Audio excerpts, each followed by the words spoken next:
families, thank you for being here today.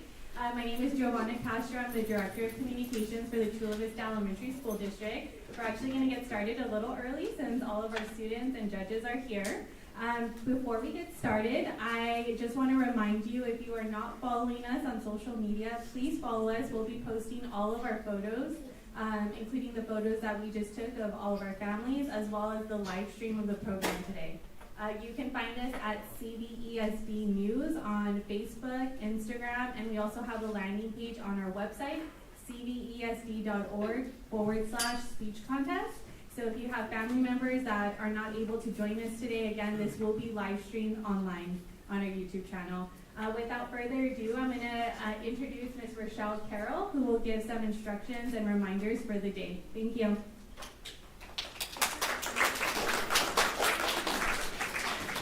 Good morning, everyone. It's so nice to see you all here. Students, are you excited? Yes. Okay, fantastic. All right, so I want to thank you for joining us today and for being here at the Chula Vista Elementary School District's annual speech contest. I'm Rochelle Carroll, and I'm going to be the MC today, so I'm excited to be able to join you and hear your wonderful speeches. I want to give a special thanks first to our judges. So make sure I get this right. Please help me welcome Michelle Clark, Communications Manager for the City of Chula Vista. Rick Rojas, General Manager of Republic Services. And MG Perez, Education Reporter for KBBS. And I also want to give a special thank you again to our sponsors, the Chula Vista Noontime Rotary Club and the Chula Vista Sunrise Rotary, for making these events possible. So they've donated to help with our prizes. Before we begin, okay, so I have a few little rules I have to read first, so hold on before we get started. Okay, so first, to ensure a distraction-free environment for our students, please turn off your cell phones right now. So I'm going to model that, and I'm going to make sure that mine is on silent. All right, so if you have a cell phone, if you can make sure that that's on silent. Thank you. And no recordings or photos are allowed during the contest. As Giovanna said, we're live streaming, and so we're not going to be allowing any photos or recordings. We have places for you to take photos before and after. During the speeches, there will be no entry or exit from the room. We ask for your cooperation in waiting until a student finishes their speech before leaving the room. For those needing restroom facilities, you can find them right outside the door behind the reception desk. Additional restrooms are also located down the hallway. If you require assistance, please don't hesitate to ask one of our volunteers for assistance. As a reminder, all speeches should be between 3 and 5 minutes. There will be a 5-point penalty for speeches under 3 or over 5 minutes. Each speech will be timed with scores recorded on a 50-point scale. In a tie, the first tiebreaker will be content, so the total points for content, followed by poise and delivery total points. After delivering their speeches, students are expected to sit in the front row reserved seating and remain there for the entire program. For those moving on to the finals, notification will be given at the end of today's session. The finals are scheduled for Thursday, February 29th in the morning. All speeches will be live streamed and recorded. You can find the videos on our YouTube channel or website at cvesd.org/speech contest. If you have not already done so, don't forget to take a photo at our photo booth outside after the program today. Finally, every library will receive a book with every participant's name on it on behalf of CVESD for their participation. All libraries will receive the book, Finding My Superpower. Be sure to check out the book in your school library, okay? So, we want to thank you again for being here today. And are we ready to get started? All right, fantastic. Okay, so we're going to, Pastor's going to take the students out, and then I'm going to be calling you in one at a time. So students, let's stand up and turn facing the audience so they can give you one big hand before we get started.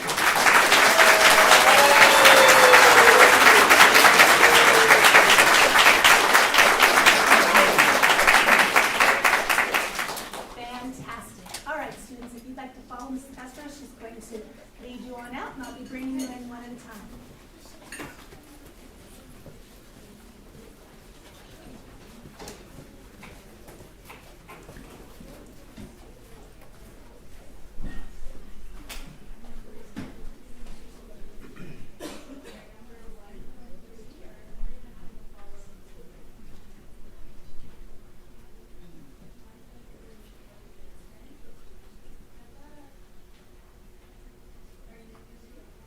Okay, so we know that the people who are really nervous are not the students, it's all of you.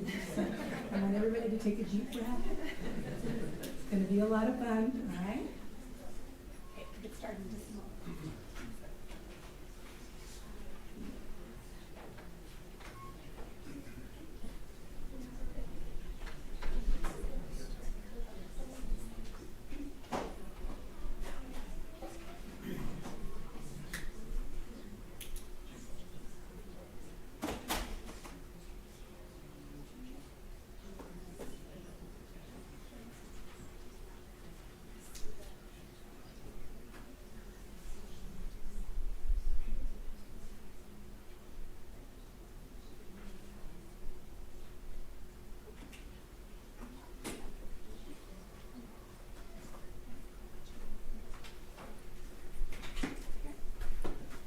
All right, everybody, speaker number 1.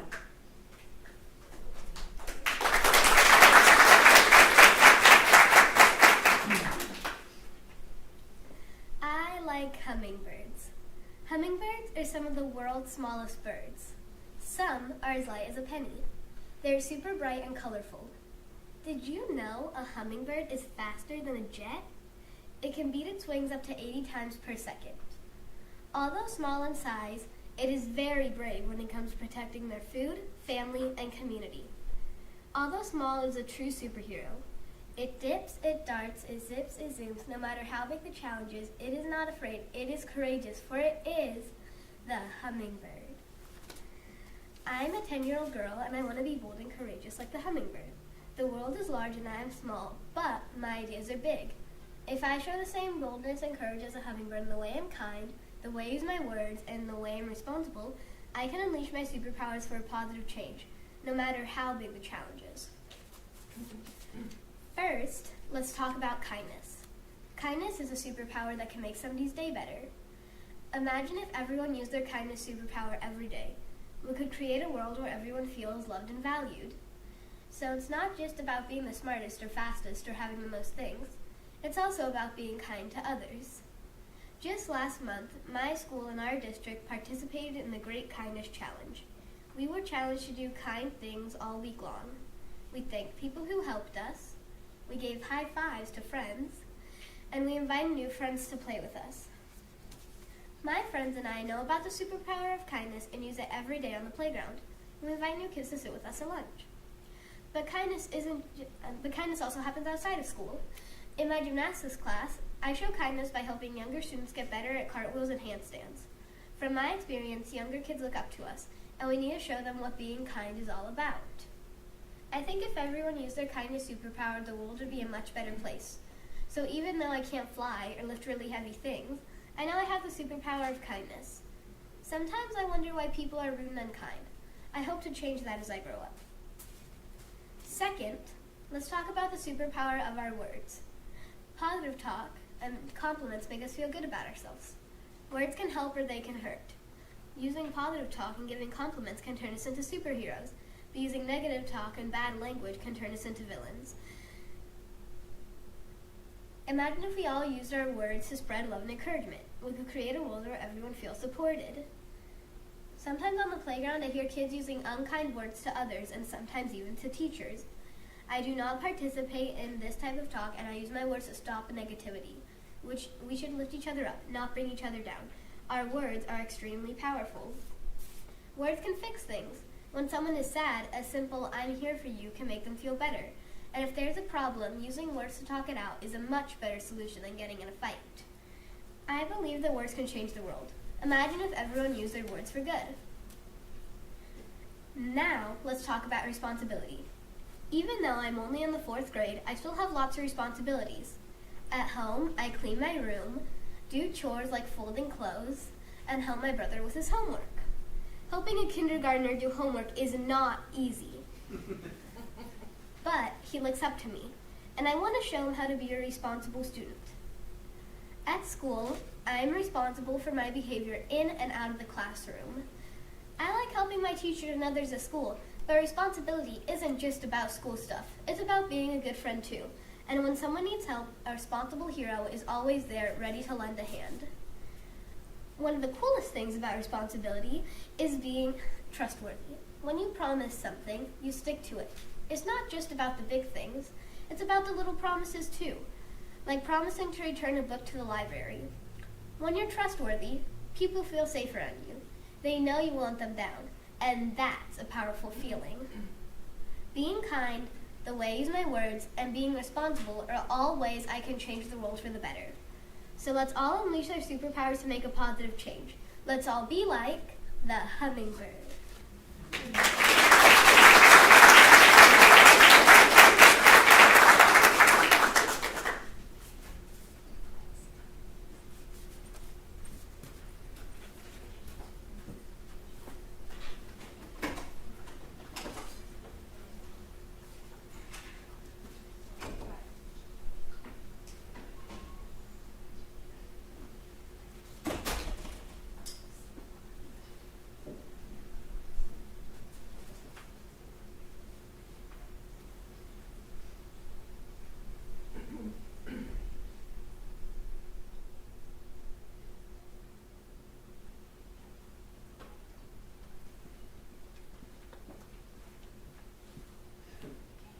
Speaker number 2.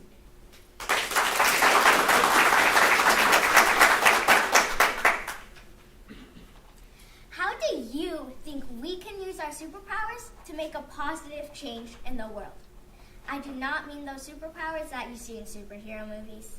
I mean the ones that you may already have within you that are just waiting to be unleashed to the world to make a positive change. These superpowers I am about to share with you might not sound fancy or shocking, but the impact they can make is huge. The superpowers I am about to tell you are kindness, passion, and gratitude. Now let's get ready, superheroes. The first superpower I will tell you about has the potential to make the world a more peaceful and harmonious place. It is kindness. To me, kindness is seeing the good in others and acknowledging others. Sometimes people get so focused on us that we forget to notice the good all around us. If everyone can do at least one act of kindness each day, such as holding the door open for someone, or giving a nice compliment, or just including or inviting someone to join your game at recess, the world will have a great positive change. The person receiving the kind deed will feel appreciated, seen, and joyful. But the best part is, the person spreading kindness also benefits. According to a study done at Emory University, when you are kind to another person, your brain's pleasure and reward center light up as if you were the receiver of the good deed. Increased oxytocin levels are released, resulting in the people doing kind deeds feeling more happier and self-confident themselves. As you can see, kindness can make a positive change in the world. Next is a superpower that had helped me come out of my shell. It is the power of finding that something that you are passionate about and growing it. I have been told that I was a very shy child. I didn't say much to others. Apparently, I hid behind my parents when others spoke to me and felt uneasy to chat with others. But I have found a passion that had helped me grow in more ways than one. It is dance. I have fun expressing myself through dance. I have other people who share this passion and have teachers who encourage and inspire me to keep on growing. If everyone finds a passion that they are passionate about, whether it is crocheting or soccer or chess, the world will have a great positive change, and everyone will have build their confidence, drive, and friendships. If everyone finds something that they are passionate about, a world of people doing things that they are passionate about will be a world of driven people who will do good in the world. The last superpower we have inside of us is the power of gratitude. I know this is easier said than done. I know it can be easy for people to focus on the negative or bad sides of things that bring us down and can have a negative, not positive effect on our days and lives. However, looking at the positive sides of our day can change our world. This actually was sparked by a book most kids are familiar with, Cat Kid Comic Club. In the book, A Baby Frog Poppy references a poem made by Dale Carnegie. The poem says, 2 men looked through prison bars. One saw mud, the other stars. In other words, we can focus on our lives and look at the mud. The lost championship game, the wobbly backbend you did in a dance performance, the loss you may experience in a speech contest. Or we could choose to look at the stars, the great diving catch you made in the game, the double pirouette you did on the stage, or the awesome opportunity you had to speak and represent your school. When we all take the time to pause and think of what we had accomplished and done, the world can have a great positive change with less negativity. I have told you about the 3 superpowers you can use to make a positive change in the world.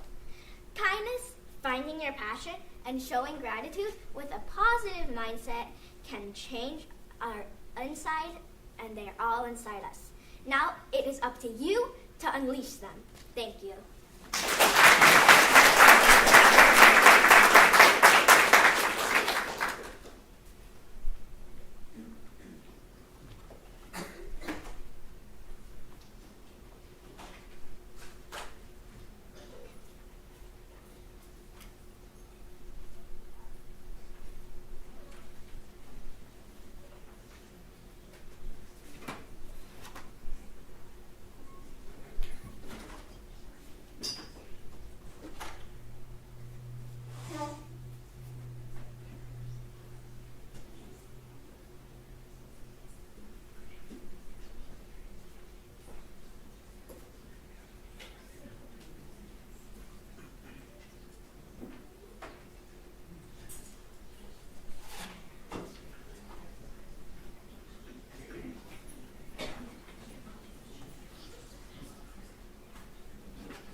Speaker number 3.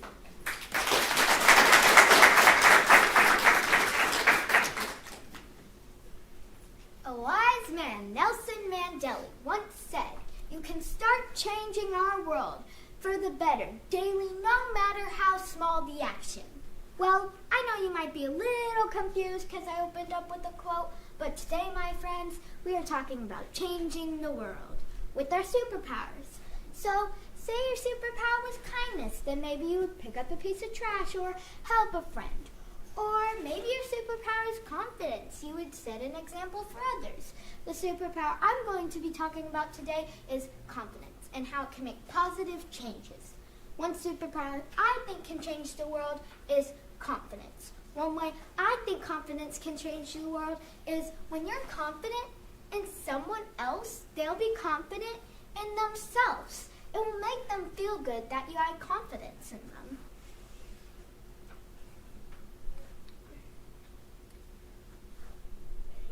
So, who here has heard of Albert Einstein? Well, he actually has had a lot of confidence too, like in his assistants/helpers, in his answers, thoughts, and most importantly, in himself. There are a lot of other people who have had confidence too, like Martin Luther King Jr. when he fought for the civil rights in 1964, or Abraham Lincoln when he was running for president. If he didn't have confidence, he would have never got elected. Or August Pullman. If you don't know who August Pullman is, what are you doing with your life? You have to read the book Wonder. Okay, now that everybody who hasn't read the book Wonder ordered it or downloaded an audiobook website to listen to it, I'll tell you a little bit more about him. So, August is starting middle school. Ooh, scary. And he has a disfigured face, so he's scared that he was going to get bullied.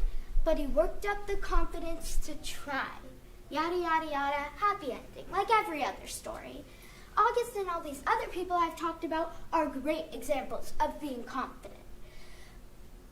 Another type of confidence is self-confidence. Self-confidence is very important. Roughly 4% of the world suffers from anxiety and high levels of stress, and in severe cases, even depression. A wise person once said,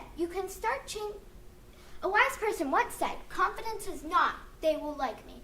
Confidence is, I'll be fine if they don't. This quote shows us that we shouldn't care about what others think, but what we think of ourselves. So, I know I've already talked about some famous men in history, but now I'm going to talk about a famous woman. The woman I'm going to be talking about today is Amelia Earhart. Amelia Earhart had dreams, like all of us, and she accomplished them. You know how? She had self-confidence and didn't let anyone tell her she couldn't follow her dreams. This is why self-confidence is so important, because if you don't have it, people are just going to be telling you, you can't do this, you can't do that, but no matter what, you can with self-confidence. Now that I've talked about some historical figures who needed confidence, I'm going to talk about some stories, some times in my life where I need confidence. First of all, I love to act, and I'm in my school play Matilda. I had to have a lot of confidence when I was auditioning. If I didn't, I would have never auditioned in the first place. Second of all, I'm an artist, and I like to make art. And if I don't have confidence in it, I'll just be pointing out all the flaws and negativities and not see its true beauty. Lastly, and you can probably guess what I'm going to say, but I had to have confidence in my speech. If I didn't, I would have never tried to see if I could win the 4th grade part of the speech contest. As you can see, me and all of you here have superpowers that can change the world. Imagine a world where we all had confidence. There would be longer lines for roller coasters, and this world would be so much happier. I hope you have learned something today. You know what I learned? I learned that whenever I get anxious or someone else gets anxious, have or give confidence. My name is Annie Good, and I hope you learned something. Thank you.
Speaker number 4.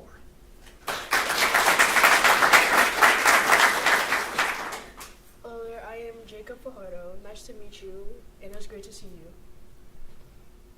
Who is your favorite superhero? Spider-Man, Superman, Wonder Woman, or everyone in the Avengers? Me, I like Spider-Man. His ability to climb and cling to walls and swing from buildings is super cool. But there are more reasons why I like Spider-Man aside from the superpower. First, just like me, he goes to school every day. He loves both the fun and challenges he finds at school. Second, I love his dedication to help others and his determination to do the right thing, even when it's difficult.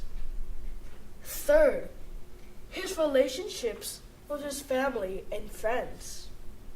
So I asked my mom, how can I be Spider-Man to people around me? and she only said, think positive, be positive, but not the COVID positive, okay? So I remember last week when we were in the grocery store, the cashier was rude to my mom. Instead of getting angry, my mom kept smiling at her. So when we got home, my mom said she knows that cashier and she's always nice to her. Probably the cashier was just having a bad day. That's why she was rude. Wow, that is positive thinking, right?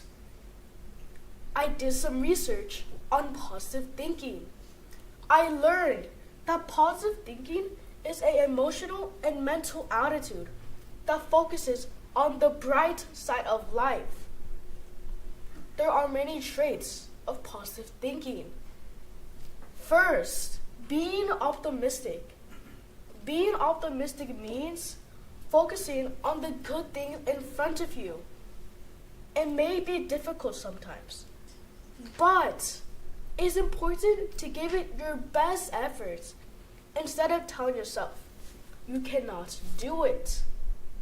So, if you failed your math test, tell yourself you will do better and pass the next test because you learned from mistakes that you made. Gratitude. It's important to express how much you appreciate the good things in your life. Being grateful to your family, friends, teachers, and others will not only make their day better, but even remind you of how nice the world is around you. Acceptance. Making mistakes is never nice, but a part of my positive mindset is telling myself that things don't turn out how I want them to be. It's okay to fail. It's how we accept and learn that will help your positive mindset. So now you know how to think positive. Now you can think positively just like me and make it an action. And I hope you can all see that it doesn't have to be hard. A positive mindset can just be giving a simple smile, or being friendly to those you don't know, or being happy for your friend's success. Be kind. Tell your parents you love them and you mean it. And the easiest is always saying, thank you. As you can see, having positive mindsets and being positive can really impact our lives. So you should definitely try it. There will be mistakes along the way, but it doesn't mean you learn. It doesn't mean you failed. It also means you learned. So get up and tell yourself that you can do it. Remember, Spider-Man, do you think I could have his superpower too? Of course I could have his superpower. I am Spider-J, and you can have his superpower too. Thank you.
speaker number 5.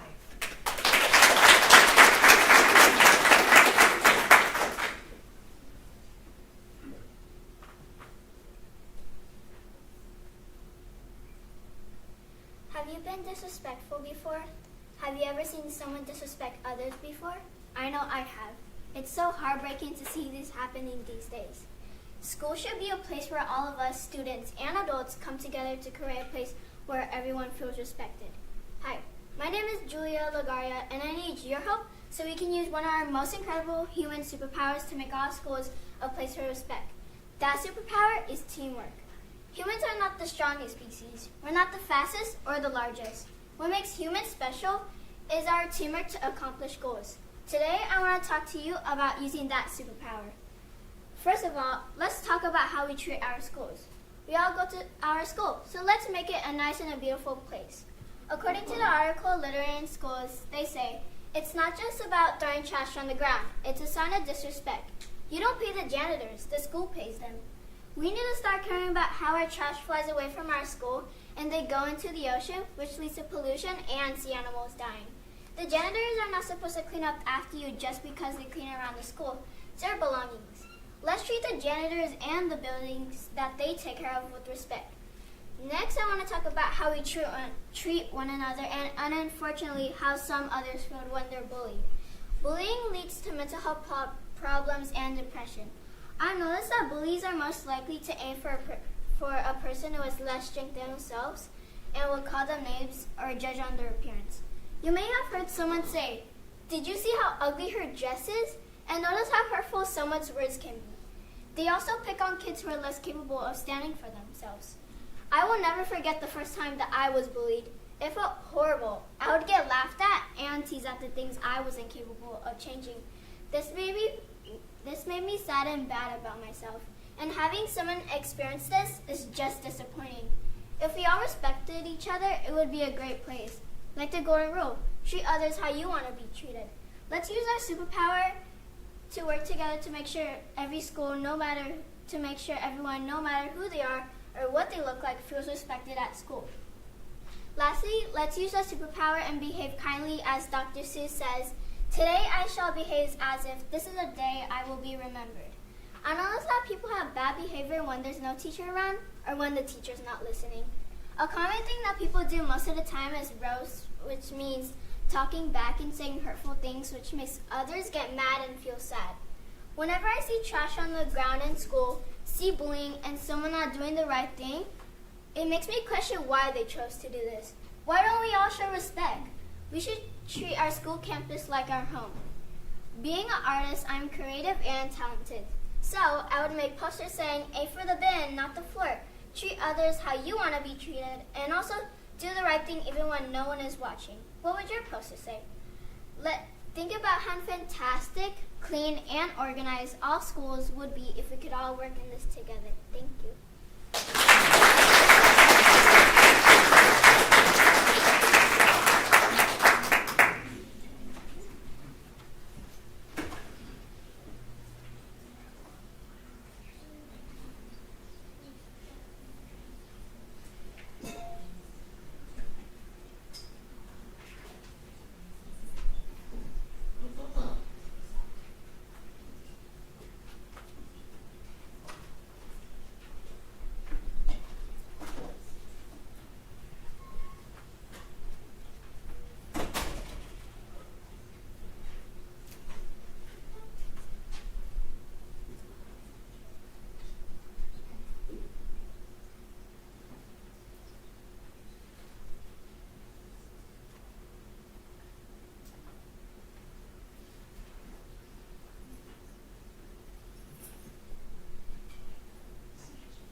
speaker number 6.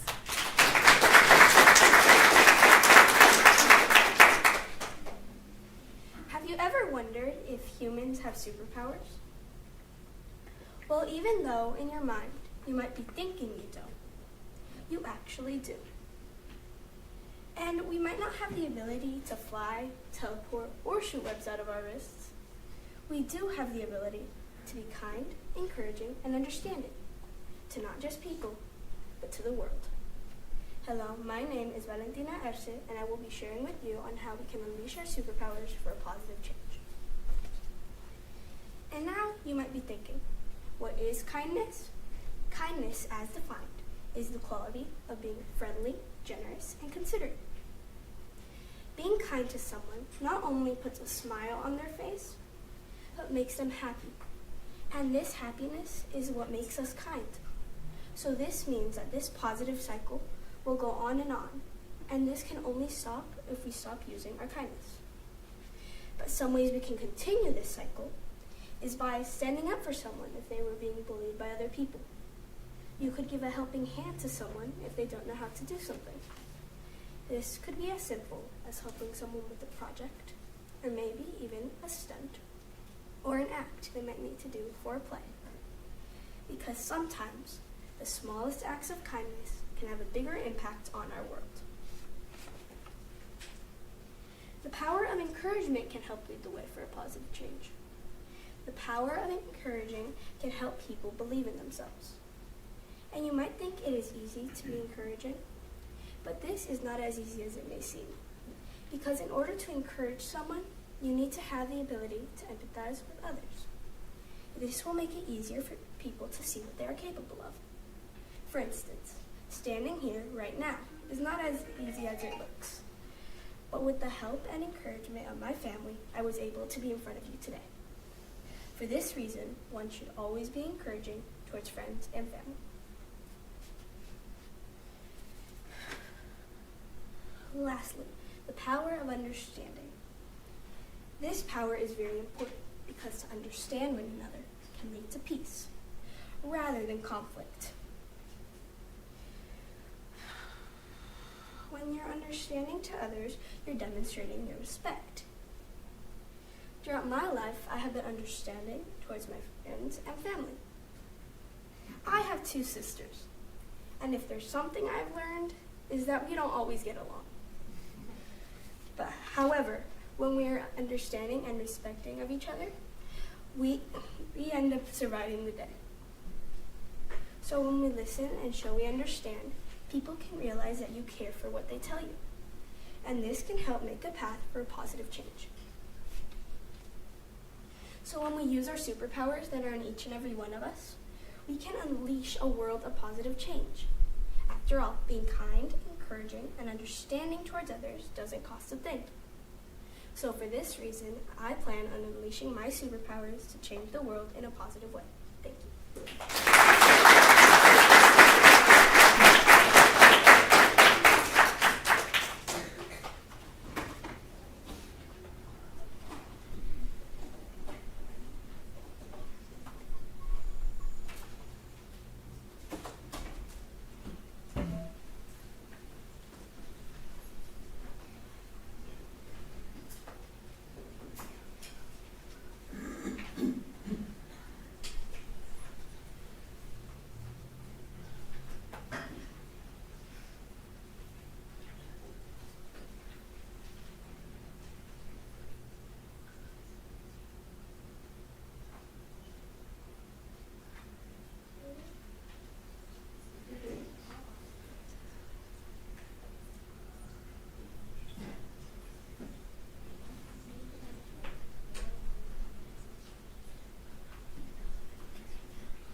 speaker number 7.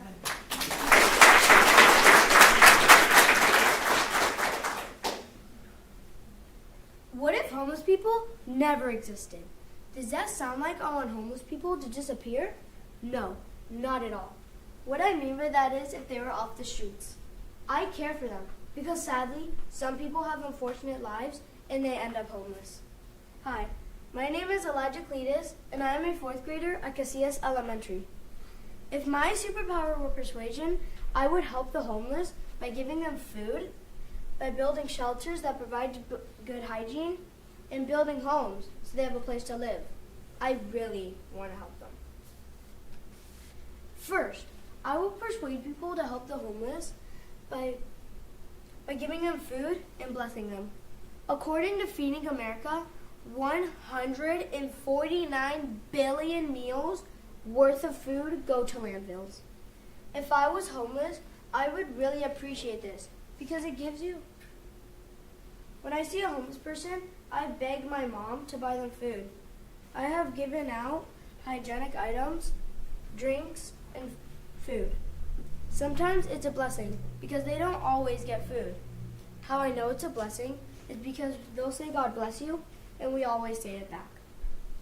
I'll convince people to help the homeless by telling them how easy it is because all you have to do is ask a restaurant to donate their leftover food, or you can grab your leftover food items and either hand them out or donate them.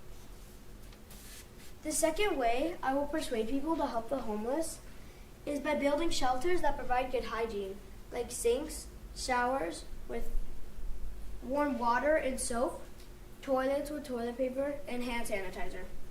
The Centers for Disease Control and Prevention say you can get diseases like lice, worms, and athlete's foot. These are diseases nobody wants, including homeless people. We can prevent this by taking showers, washing our hands, wearing shoes, and being on a clean floor. The last way I will persuade people to help the homeless is by building homes so they have a place to live. The National Alliance to End Homelessness says that 40% of homeless people don't have shelters. If I was homeless, I would really appreciate this because it gives you a place where you can hide from animals that have rabies and bugs. It can also protect you from the weather, like if it's raining or there's a thunderstorm, if it's too hot or too cold. I will ask volunteers to build homes for homeless people. It's as easy as going to your local church and asking them if you could help build homes. What if you didn't have a home? It would feel terrible, right? So let's help everybody get a home so nobody has to feel that. In conclusion, I can use my superpower persuasion to help the homeless. So what do you say? Will you be a superhero too by helping people who need food, homes, and hygienic shelters? Thank you.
speaker number 8.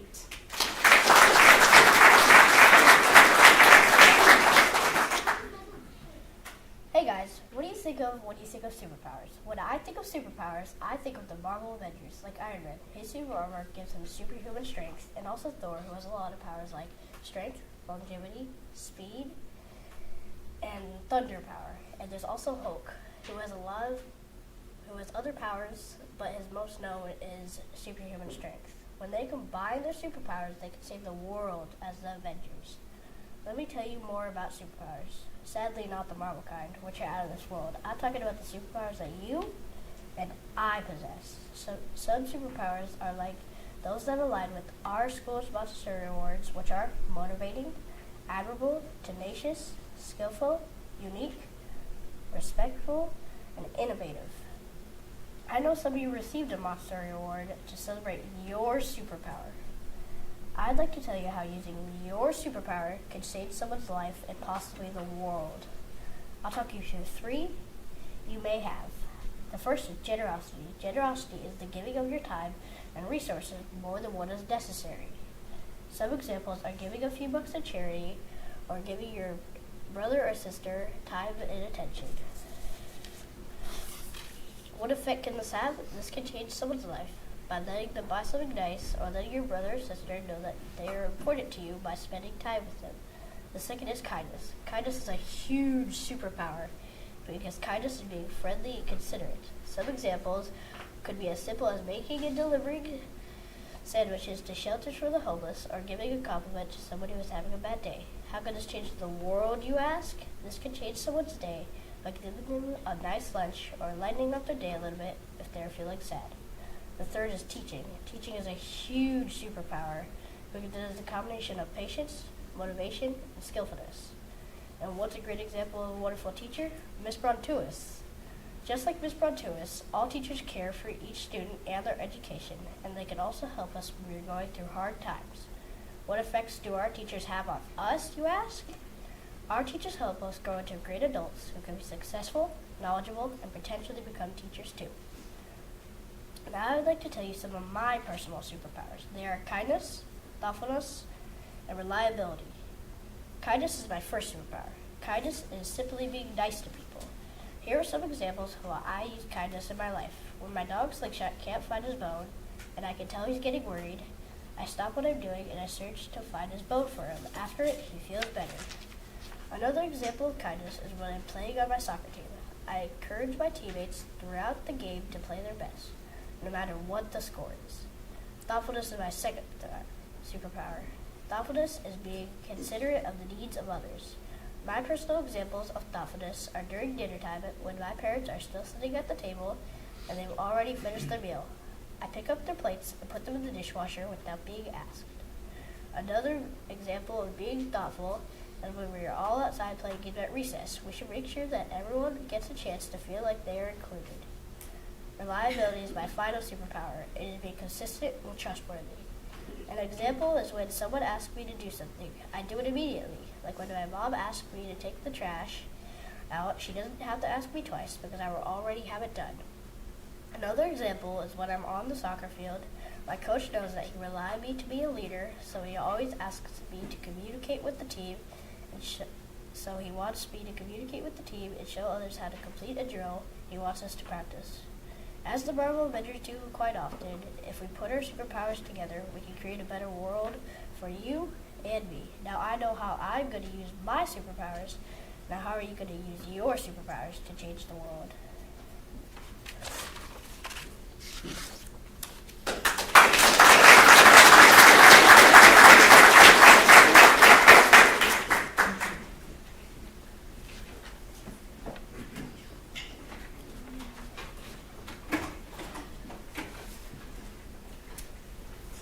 So this row of students, we're about halfway done. Let's go ahead and stand up and face the audience. Let's give this first batch of students.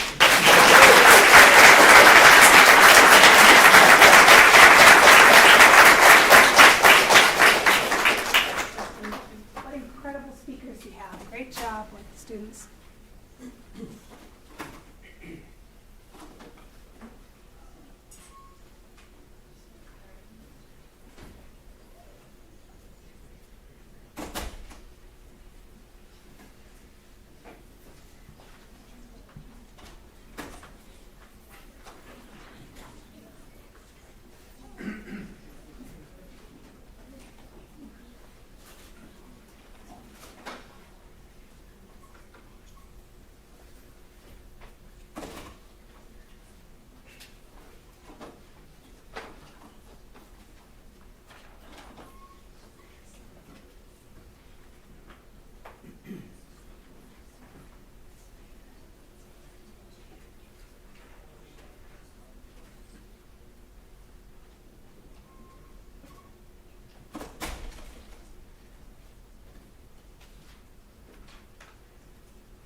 number 9.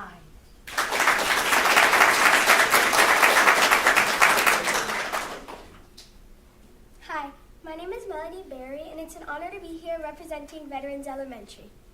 I'm here to show you how you can unleash your superpowers for a positive change. Now, no, I don't mean superpowers like the ones Superman or Wonder Woman would have. I'm talking about your superpower to change the world. How?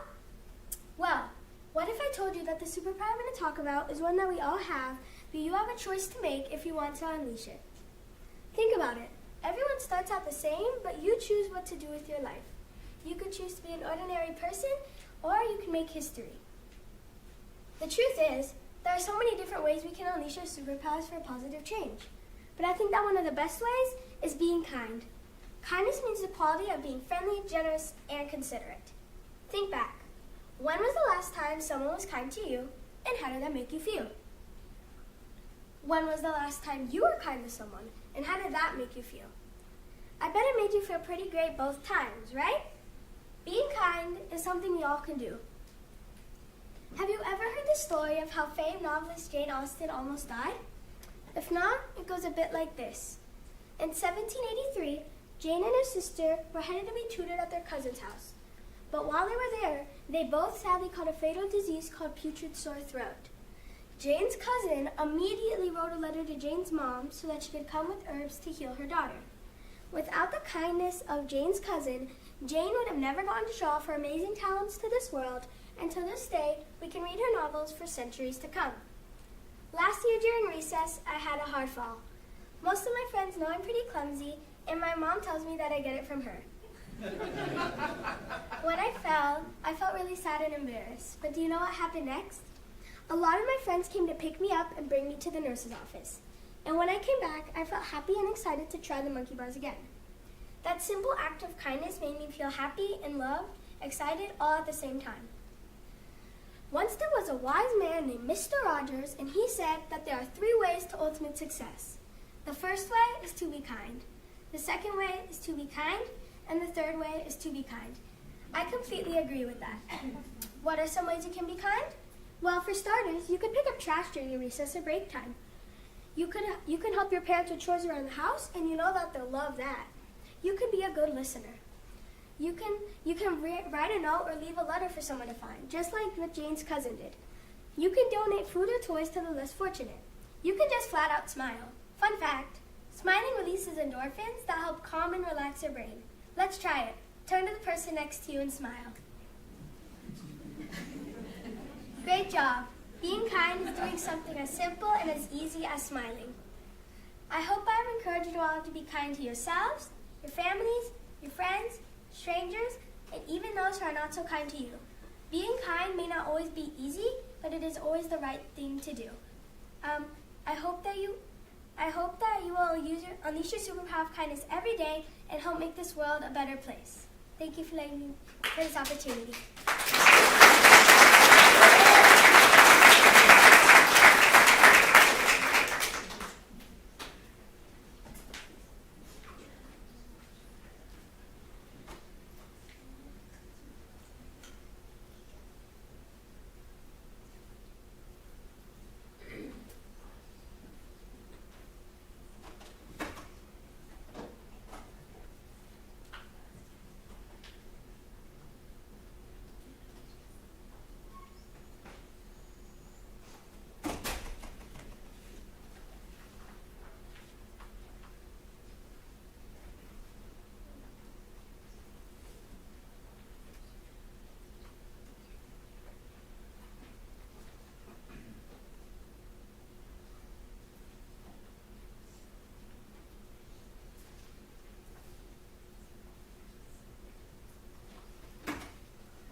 number 10.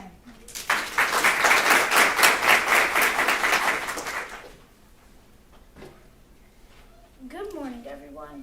I'd like to welcome all parents, adults, judges, honored guests, and students participating in the Chula Vista District Speech Contest. My name is Sarah Mooson, and I'm in the 4th grade of Salt Creek Elementary School in Miss Cossum's class.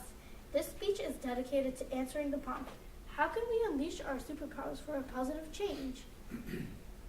As a start, I cannot answer that question without explaining what these superpowers are in the first place. The superpowers I'm referring to are not telekinesis or flying. Instead, they are qualities that we can use in our everyday lives. In fact, you could be using them right now. These could be, but are not limited to, kindness, generosity, loyalty, courage, compassion, etc. According to wishgram.com, kindness is my superpower, bringing joy to others' lives. Pursuing this further, I can say with ease and confidence that as we all live our lives, we're going to meet people that do embrace their powers, and we're going to meet people that don't. People who choose to embrace them tend to be more likable. This is because they use their superpowers and qualities for the benefit of others. For example, if my friend has lost something that's really important to them, I can use my superpower of kindness and help them find it. According to LinkedIn.com, people who are grateful tend to have a wide appreciation for life. They are grateful for their own life, even if they are amid struggles.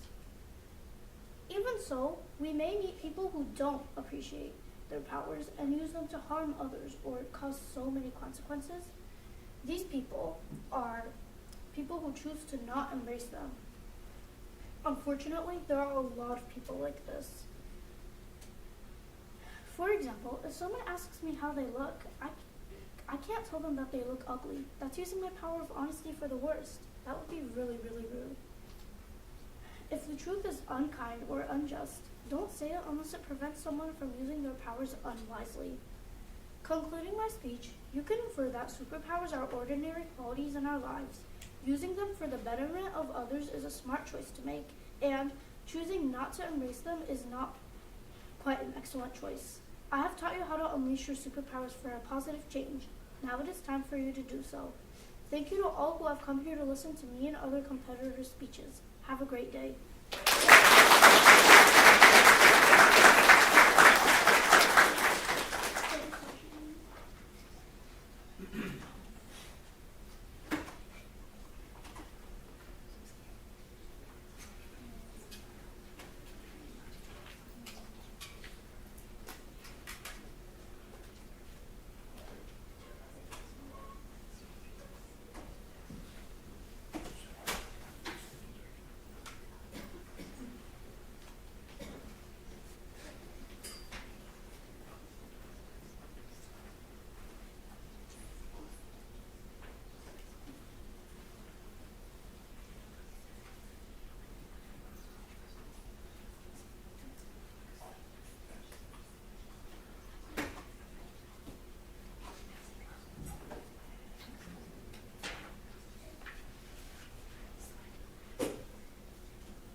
Speaker number 11.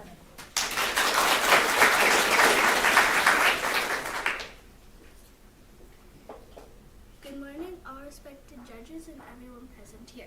My name is Arya Pajari from Arroyo Vista Charter School, and I'm here to talk about how can we unleash our superpower for a positive change.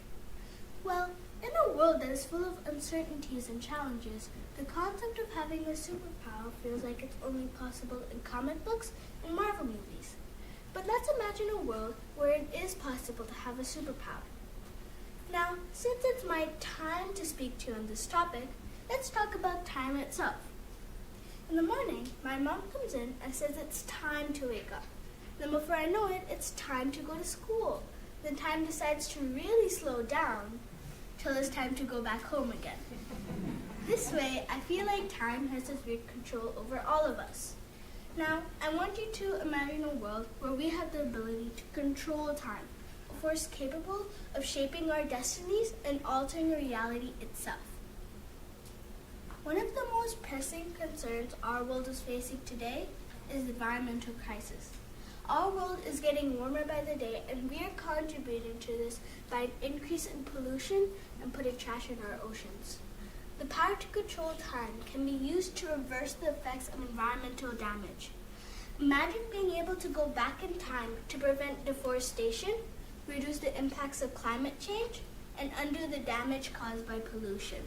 Time control provides humanity with the opportunity to reset the clock on environmental mistakes, allowing us to create a healthier and more sustainable relationship with our environment. Human history has been scarred by many wars and conflicts that has happened over the years. Most of these wars happened by misunderstandings, greed, false ego, and politics. Sensible leaders can take measures to prevent conflicts from escalating. Leaders can revisit pivotal moments in history and make different decisions to encourage peace and harmony in the world. For the progress of humanity, the most important thing is scientific advancement. Time control allows scientists to revisit earlier inventions and accelerate their discoveries to develop crucial technologies and cures for diseases. Imagine we could do this in 2019 and get our COVID vaccines timely before it became a global pandemic. Millions and millions of lives could have been saved. Now that we have heard a few things we could do if we had this superpower, let's look back into our real world, where we are just regular humans, and we do not have this superpower. But that does not mean we are helpless. Mother Teresa once said, "I alone cannot change the world, but I can cast a stone across waters to create mighty ripples." We have kindness, courage, and love. We can use this effectively to help our planet in so many ways, to make this a better place for us to live in. A simple smile can make someone's day. A kind word can bring someone out of depression. The courage to report a bully can improve the confidence of the bullied kid. An act of love towards a helpless animal can save its life. One thing I have learned from my teachers in Arroyo Vista is to never give up, and I hope neither will you. Together, we have the superpower to make a difference. Again, my name is Arya Pajaya from Arroyo Vista Charter School, and thank you for listening to my thoughts. Namaste.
Now presenting student number 12.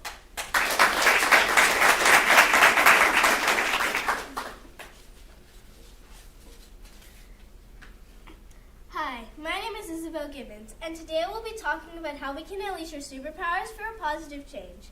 This is an open theme. That means there's no right answer, but this is what I think. To unleash your superpowers, first you need to know what they are. Sometimes they're based on an interest you have, but most of the time, there's something positive about you or something unique to you. My superpowers are something we can all have inside of us, but it's harder to see in some people than others. I try my hardest to use my superpowers every day. My biggest superpowers are compassion, empathy, and kindness. We all have these superpowers. It's human nature, but it takes practice to make them part of who you are. To me, compassion means you care about someone else. You're willing to do anything in your power to make them feel better. Compassion is most needed when someone is going through something you may not even understand, but you still choose to help them through their time of need. If we all had more compassion for each other, maybe we could work better together in this world and new perception and change for the better. If we practice more compassion with each other, maybe there would be more harmony and happiness in the world, and less fighting and conflict. Another one of my favorite superpowers is empathy. Empathy is something that happens when you put yourself in someone else's shoes. This means when you help them when they're sad, mad, or even scared, but that's not all. When we practice empathy, you try to feel what they feel, and sometimes when you can relate.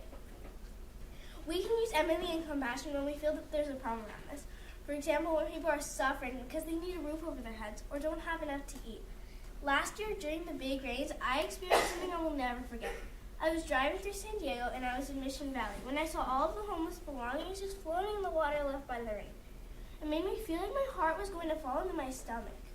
It made me think about how I could help someone through this. Me and my mom have been recently looking into programs for me to volunteer at homeless shelters. So when I turn 11, I will start volunteering. I want to be able to help people who need it. To have empathy for others means just understand how they must feel. Just think, by practicing empathy and compassion, we can change the way that we help people that are less fortunate. By practicing empathy and compassion, we can use those superpowers when we see something that we know is wrong and we think we can improve. Another one of my superpowers is kindness. Kindness is an easy thing to do. When you're kind, you can just feel it. It feels good to do something kind. It feels like you did something important for someone, and that makes you feel good too. Just think, by practicing kindness, we can make the world even better and free of bullies. When we practice kindness, we can be kind to others and ourselves. When we spread kindness, and if we practice it every day, we can make the world a better place for everyone. I try to practice acts of kindness every day, whether it's just talking to a friend when they need help or just being there to listen to their thoughts. No act of kindness is too big or too small. I love being kind. It's a great way to show friendship. Showing kindness is a great way to make friends and keep them. To unleash your superpowers, you have to find them, know them, and practice them. One day, not too far from now, you will make change and a positive impact on our world. I hope one day we can use all our superpowers to make the world a better place. Thank you for being here today. And go, find your superpowers. How can you unleash them?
presenting student number 13.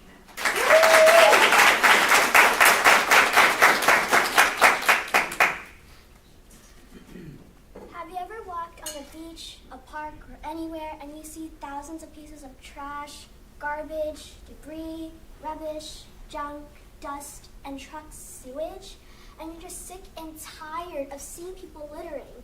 Well, you have superpowers to stop that. We all can unleash our helpful, nurturing, and caring superpowers to create a cleaner environment. Hello, my name is Hannah Fungan Win, a 4th grade student from Chula Vista Hills, and today I will be Chula Vista Hills Elementary. And today I will be telling you how we can use those superpowers to create a cleaner environment. The first superpower that I'll be unleashing today is being helpful. A few things you can do to be helpful is decreasing the amount of trash we produce.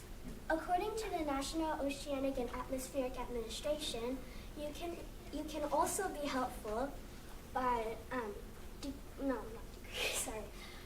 bringing reusable bags when shopping, and using reusable water bottles so that when we use non-reusable water bottles, it doesn't add up to the waste, and putting our fruits and veggies in the compost bin. These tips show that we can be helpful to create a cleaner environment. The second superpower that I'll be unleashing is being nurturing. Some things we can do to be nurturing to our planet is conserving our water so that in the future we don't run out of water, and planting more trees because Earth is running low on trees because of us, and we need to fix that. According to Protecting Our Planet Starts With You, National Ocean Service, you can also be nurturing by not putting toxic chemicals in our waterways, bike more, drive less, because cars and trucks burn fossil fuels, and fossil fuels can harm nature, and volunteer in cleanup crews. One time, when my friend and I were done eating, we volunteered to pick up trash around the lunch area. This shows that being nurturing can create a cleaner environment. Last but not least, the caring superpower. A few things we can do to be caring is turning off the lights when you don't need it to decrease carbon emissions. According to Benefits of Nature, NSW Environment and Heritage, you can also be caring by cleaning the air, purifying our water, and decreasing chemical and noise pollution. Here are some examples of chemical and noise pollution: planes, cars, drilling, and more. And if you're asking, how can we clean the air? Well, according to Clean Air at Home American Lung Association, you can clean the air by vacuuming once a week to decrease the amount of dust that's in your house, or you could use a microfiber or damp cloth or towel for dusting. Or you could use a duster. You know those duster brands called Swiffer? If you've never used them or you've never heard of them, come to me later and I will show you. This evidence shows that we can be caring to create a cleaner place. That's all I have to say for today. Remember to use your helpful, nurturing, and caring superpowers to create a cleaner environment. Here's a riddle to think about from Nature Riddles to bring on your next adventure. My rings are not worth much, but they do tell my age. If you don't know what the answer is, come see me later and I will tell you. But I would really love for you to guess first. Then if you're really stumped, come see me later. Thank you so much for listening, and have a wonderful day.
Now presenting student number 14.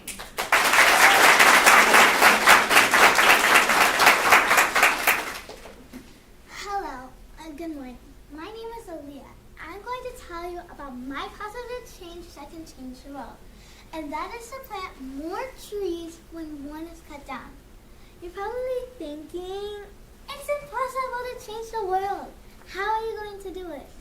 Well, you see, according to a global forest review by the World Resources Institute, tropical primary forest loss total 4.1 million hectares, as equal to 11 soccer field forest loss per minute.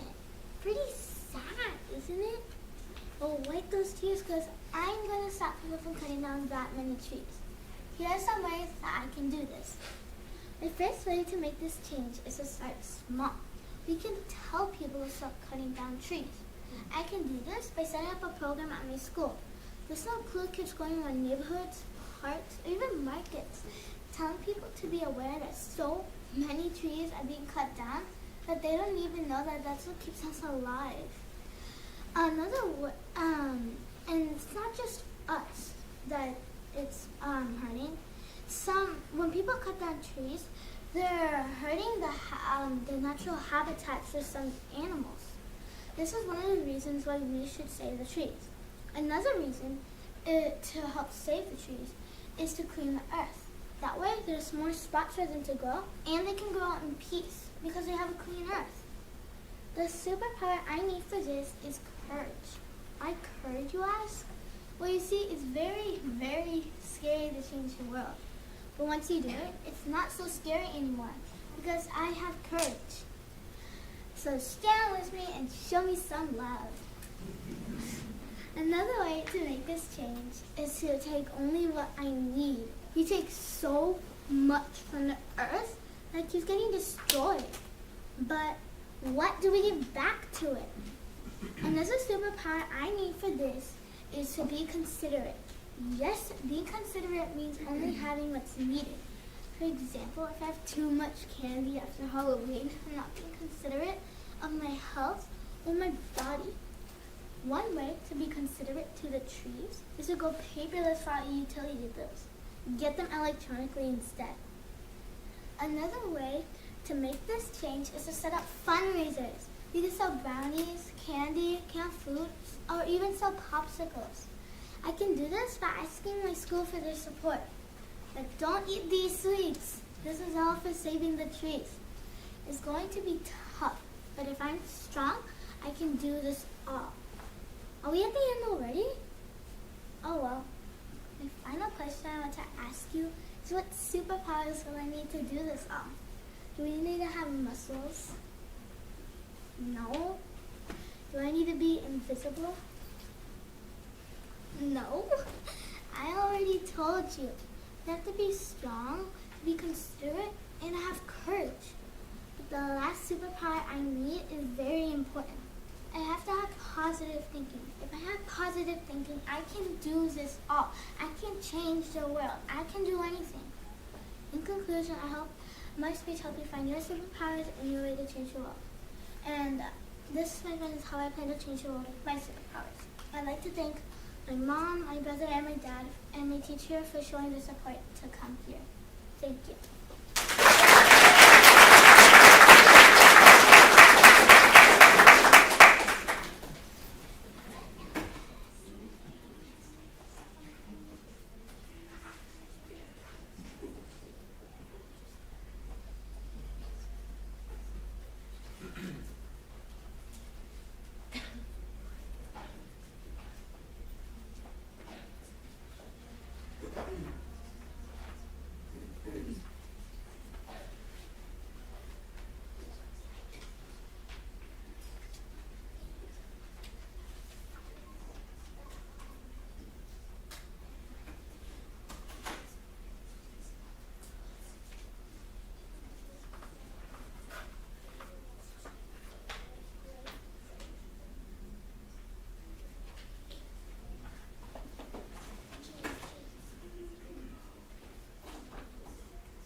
presenting student number 15.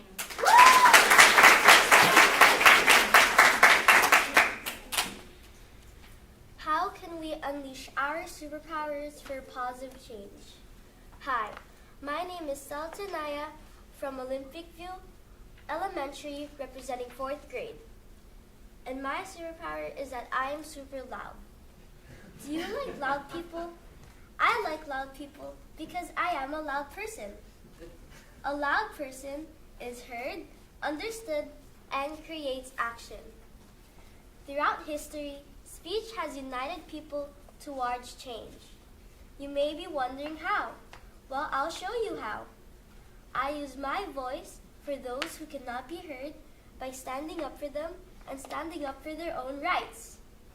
When I am super loud, I can do super great things like advocate awareness for kids who don't even have enough money to go to school.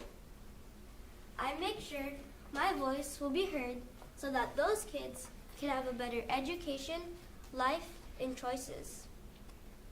I use my voice to make a safer environment for young children by standing up for them when they need reassurance. I help others find their superpowers and teach them how to find the good and use it for better causes like bullying awareness, because bullying can result in depression or physical or emotional pain. I rally people to support good causes like cancer research, world hunger, and the fighting soldiers of the sad, devastating wars.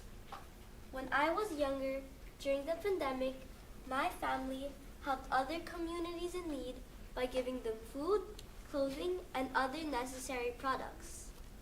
I wish my family encouraged more people to do the same and help other humans and animals.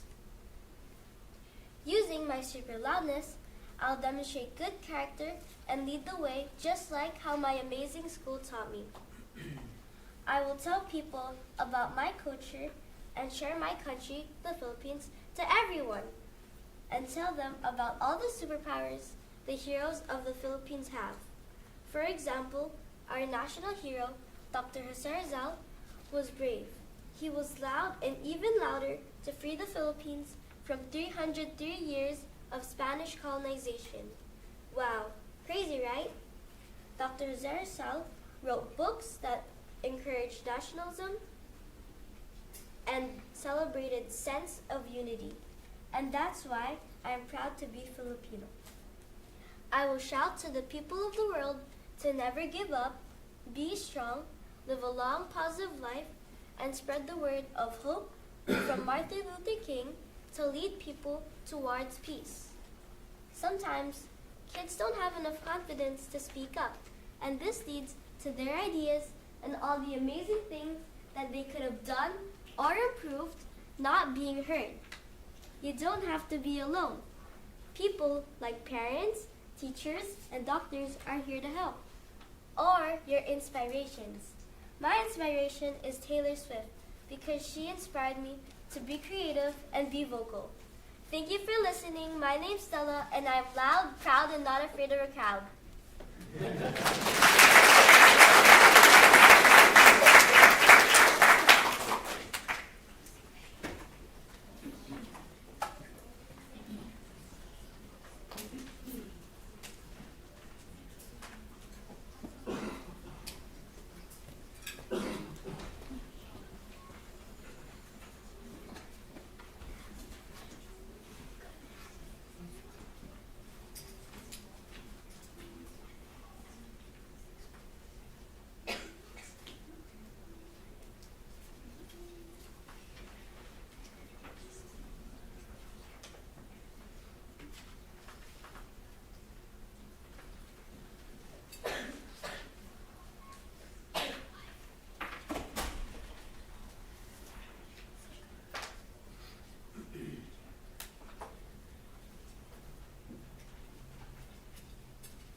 Now presenting student number 16.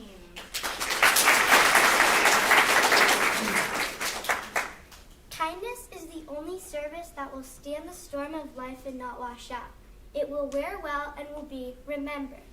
That was a quote from Abraham Lincoln, the 16th president. What this quote means is kindness will be with you long after the act of kindness was shown to you. Hello, my name is Kate Retchiff, and I have come to share with you how we can unleash our superpower for a positive change. Unleashing our superpower means going out there in your everyday life and making a difference. Some superpowers we have are caring, kindness, and helpfulness. The positive change we make does not need to be war-stopping. It can be as simple as being kind to your classmate or sibling. The topic we will be discussing is how we can unleash our superpower for a positive change. Let's get started. My first way of unleashing our superpower is by being caring. By doing this, we can show that we care for another person or classmate. This makes us feel cared for and appreciated. Why should we all be caring? Because we are capable of doing so.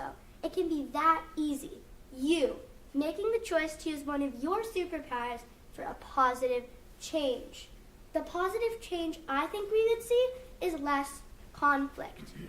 I am a member of the Allen Peace Patrol.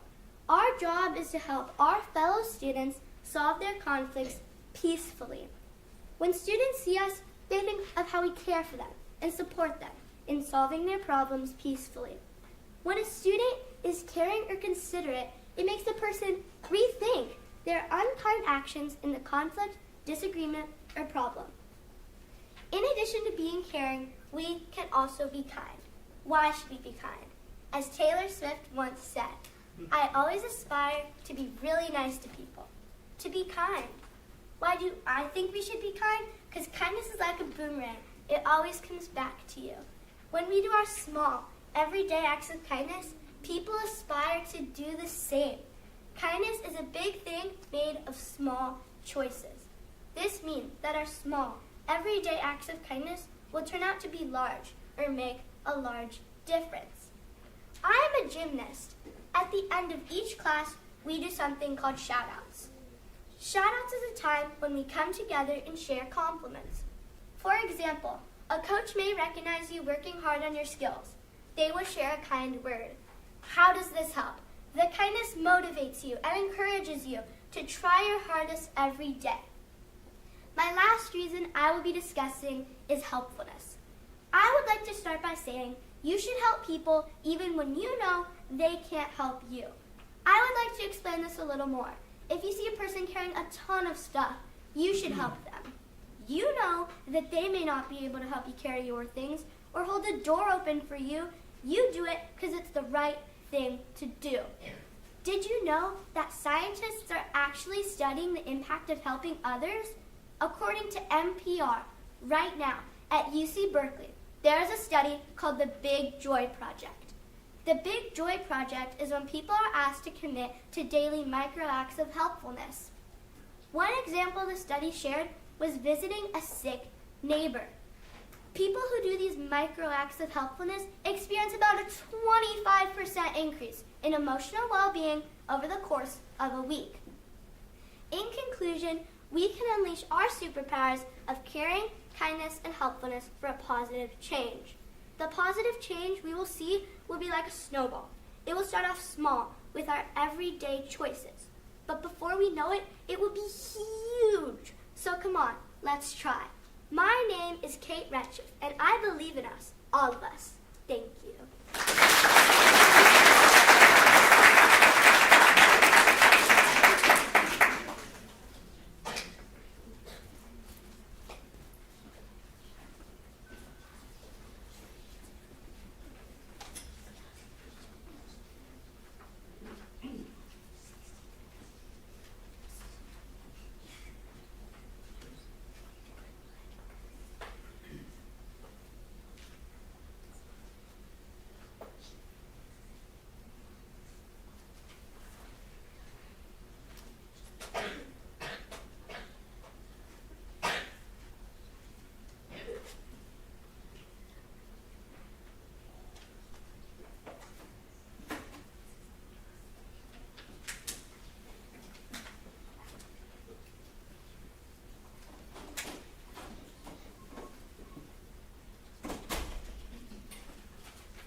Now presenting student number 17.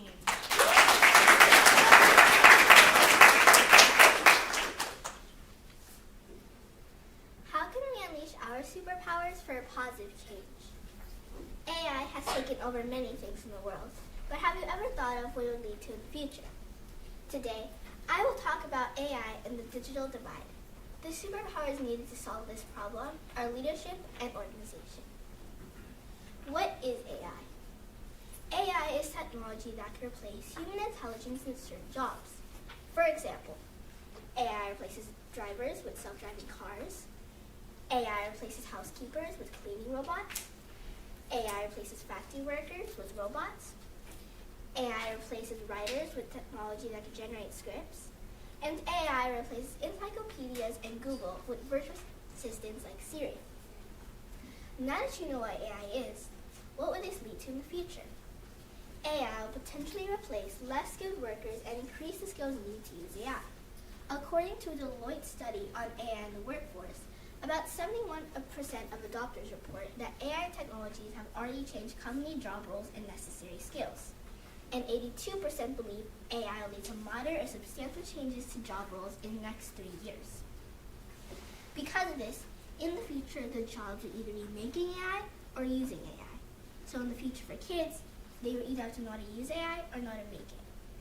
For the underprivileged kids, because they will not know how to use or create AI, it will be difficult for them to have jobs in the future. The reason underprivileged kids do not know how to use or create AI is because they will not have the same access to learning. In fact, a Pew Research says about 71%. A Pew Research said 40% of adults with lower incomes don't even have internet or a computer. Then the underprivileged kids will continue to be underprivileged, while the rich are getting more and more money. In the future, the digital divide will create a bigger divide between the rich and the underprivileged. The digital divide is when the rich have access to technology and others to help them use it, while the underprivileged have access but don't know how to use it. Here's my solution. I can help create programs for kids that need more knowledge about AI. The program has 3 goals. Number 1, helping kids understand how AI is being used today. Number 2, helping them use it to do certain things in their lives. And number 3, explain to them how it works. This team leadership will help this program by helping start it. My leadership will help its support and approval. In order to do this, we would have to get support from the school. So the principal, the PTA, Parent-Teacher Association, the board, and the students. Once we have support from the school, we will move on to the next step, organization. Organization will help this program by helping organize what the class needs. To do this, we must have a team, an expert in AI, an engineer, and students who are good at using AI. This team helps design and teach the program. In conclusion, AI is good because it gets you information faster and can do things more efficiently. Why people fear AI is because it replaces jobs and sometimes the information is incorrect. You might not have good feelings for AI, but AI is our future. Satya Nadella, CEO of Microsoft, once said, "The AI golden age is here. Human intelligence and artificial intelligence will be a symbiotic relationship where our collective intelligence will be greatly amplified." So the time is now. Help me, the community, stop the digital divide so all can be successful.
Now presenting student number 18.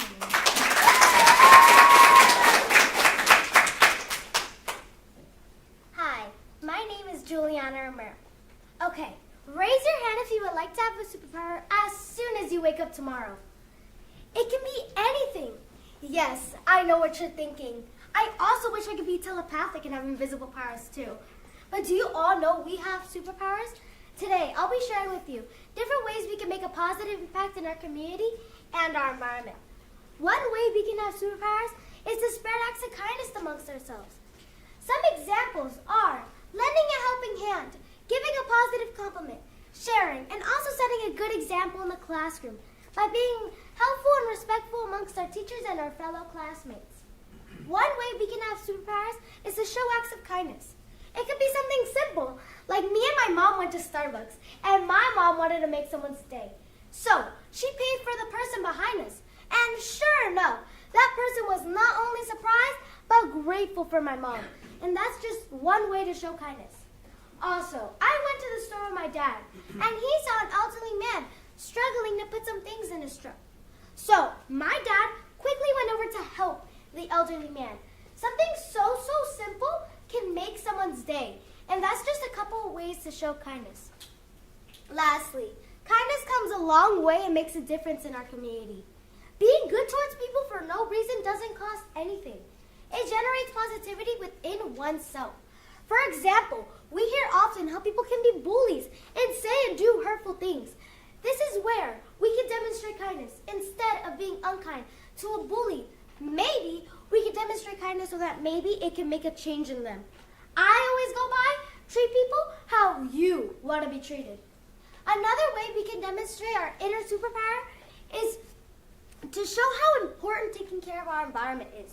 Ladies and gentlemen, the time has come that we take necessary steps to have the greatest superpowers by saving our environment. We need to stop soil, air, and water pollutions so that our environment stays clean and healthy. A few steps we can make a positive change in our environment is planting more trees, not using plastic bags, switching off lights and household items when not in use, and of course following the 3R principle, which is reduce, reuse, and recycle. Saving our environment is not an option, but a necessity. In conclusion, I believe each and every one of us can make a positive change in this world by having an act of kindness, saving our environment, and being helpful and respectful amongst others. In my book, those are superpowers. Thank you so much for listening to me today, and I hope we can all make a change together. Thank you and have a wonderful day.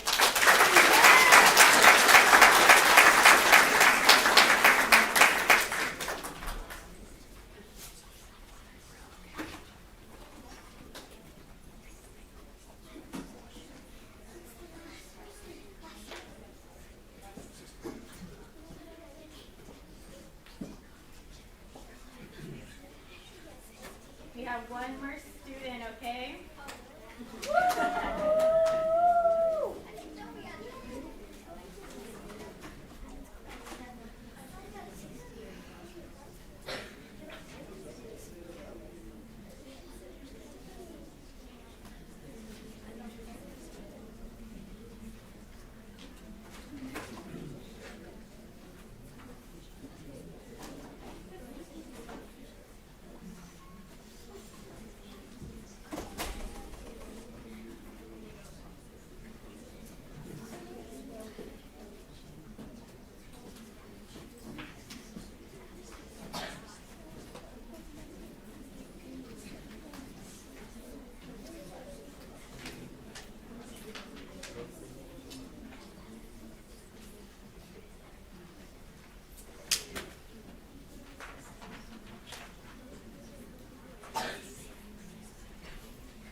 So now presenting student number 19.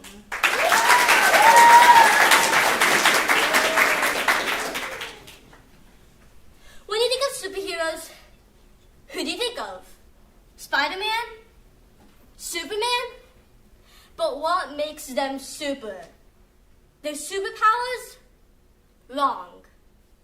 My name is Chloe Enriquez from Hidden Camp Elementary School, Miss Beale's 4th grade class. And I'm going to explain how everyone here is a superhero. The real heroes aren't Spider-Man or Superman. They are Peter Parker and Clark Kent. Their superpower isn't to fly or shoot webs. It's to help others and always do the right thing. Anyone could be Spider-Man or Superman. All you need to do is be kind. For example, saying hi or help hold the door is a simple deed anyone could do to be a hero. But why do Spider-Man and Superman always do the right thing? Is it the money? Is it the glory? No. It's to make the world a better and safer place. Anyone can do that. Anyone can make a change. Just remember to be kind, be polite, and be proud of who you are. Because always remember, it's you that makes you super. It's not just superheroes who can make a change, but also Gandhi and Martin Luther King. They both fought for equal rights, but in a peaceful way. That proves the point that violence isn't the key to everything. You can't wait for the world to change by itself. You're the one who can make a change. You're the one who can make a difference. So stop being a lazy couch potato. Go out there and make a change. Sometimes superheroes need help and assemble a team, just like the Avengers or the Justice League. That means it's okay to ask for help. Teamwork makes a dream work. And don't forget to show grit, determination, and confidence. Never give up. Set a goal and never stop trying to reach it. There's all different kinds of heroes, such as teachers, inventors, firefighters, police, doctors, environmentalists, and so much more. Any random ordinary person could be a hero. Everyone has two sides, a good side and a dark side. So let's all join together and use our good side for a positive impact in the world. Something important is to use the power of yet to change the world. I'm not good at it yet. The power of yet will help people see that they won't succeed at first and to always keep trying. And with great power comes great responsibility. You all have the great power to change the world, and now it is your responsibility to change it. Thank you.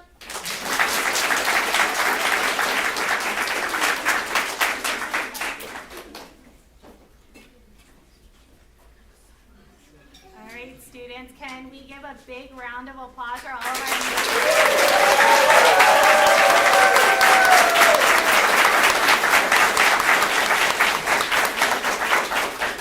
So now is the hard part. We're going to be dismissing our judges for deliberation. The top 3 winners for today will be moving on to our finals on Thursday, February 29th. So we're going to take about a 10-minute break so we can choose the winners. Students, if you can line up and follow Miss Mayela for a snack.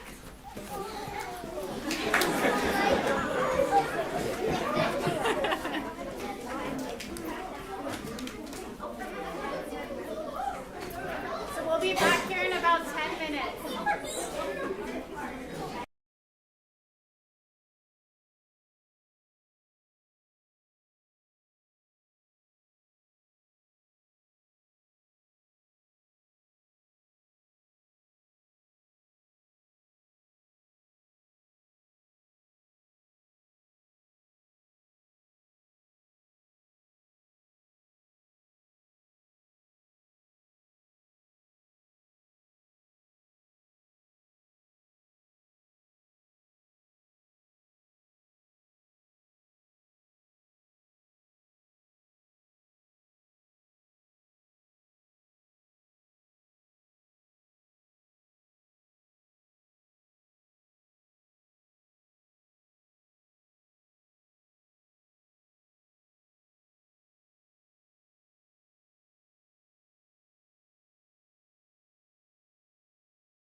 finals, I do want to say that all of you guys did amazing. So thank you so much for coming and being a part of the speech contest today.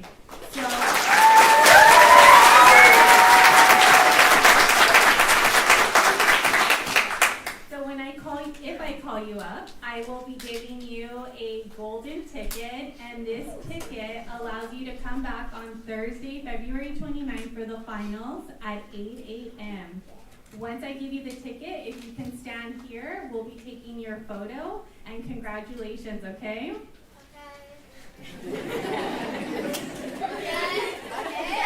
Okay. So number 3, can I get a drum roll? Sierra Mendoza with Miss Miller.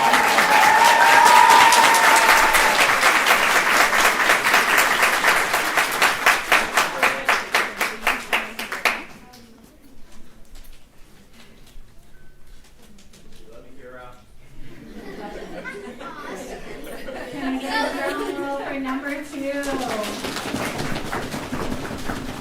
Aria Pujari.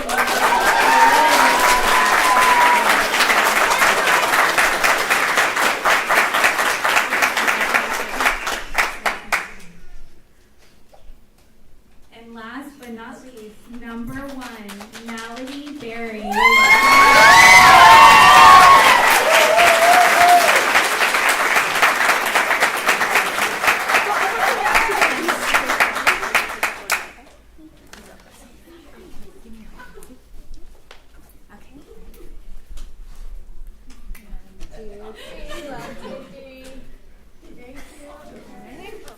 Congratulations and thank you so much.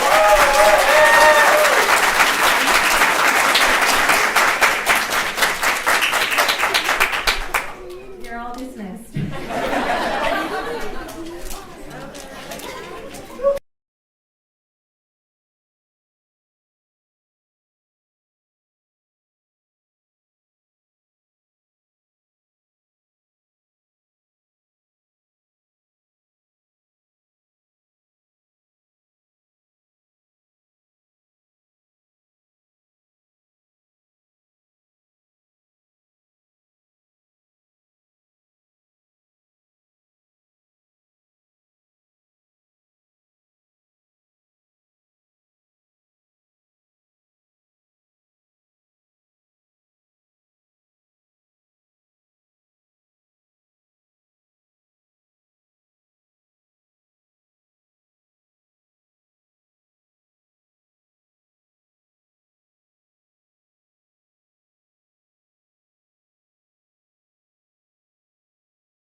right? Yes? Are we excited to be here today? There we go. Okay, so welcome to CVESD's annual speech contest. We're very excited to have you here today to participate and listen to some incredible speeches by our fourth grade students. Before we begin, we would like to thank all our organizers, our judges, and our sponsors, the Chula Vista Noon Rotary and the Chula Vista Sunrise Notary, who made this event possible. We are grateful for your support and dedication to helping our students find their voice. We also want to thank all of our students who are competing here today. Let's give them a round of applause.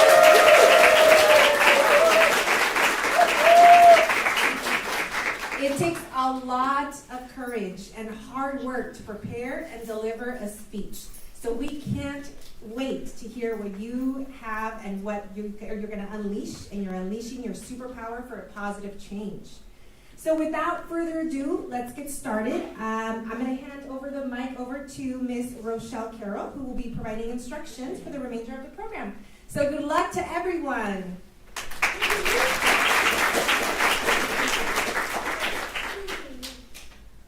All right, good afternoon, everyone. And I just want to say to students, families, and staff that we want to thank you for being here for our Chula Vista Elementary School District Speech Contest.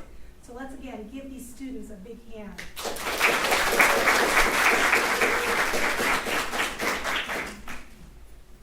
Okay, well, my name is Rochelle Carroll, and I'm going to be the MC today. So I'm going to be joining you and walking kids in and giving our judges time to judge and getting to see all these wonderful speeches. So I'm excited to be here too. I want to give a special thanks to our judges this afternoon. Please help me welcome South Bay Family YMCA Laura Holloway, the director. Executive, no, I'm so sorry. It would help if I could read. So let's start again. Please let me welcome, because I already know that Wendy Messina is the executive manager for the Borderview Family YMCA and South Bay Family YMCA. So that's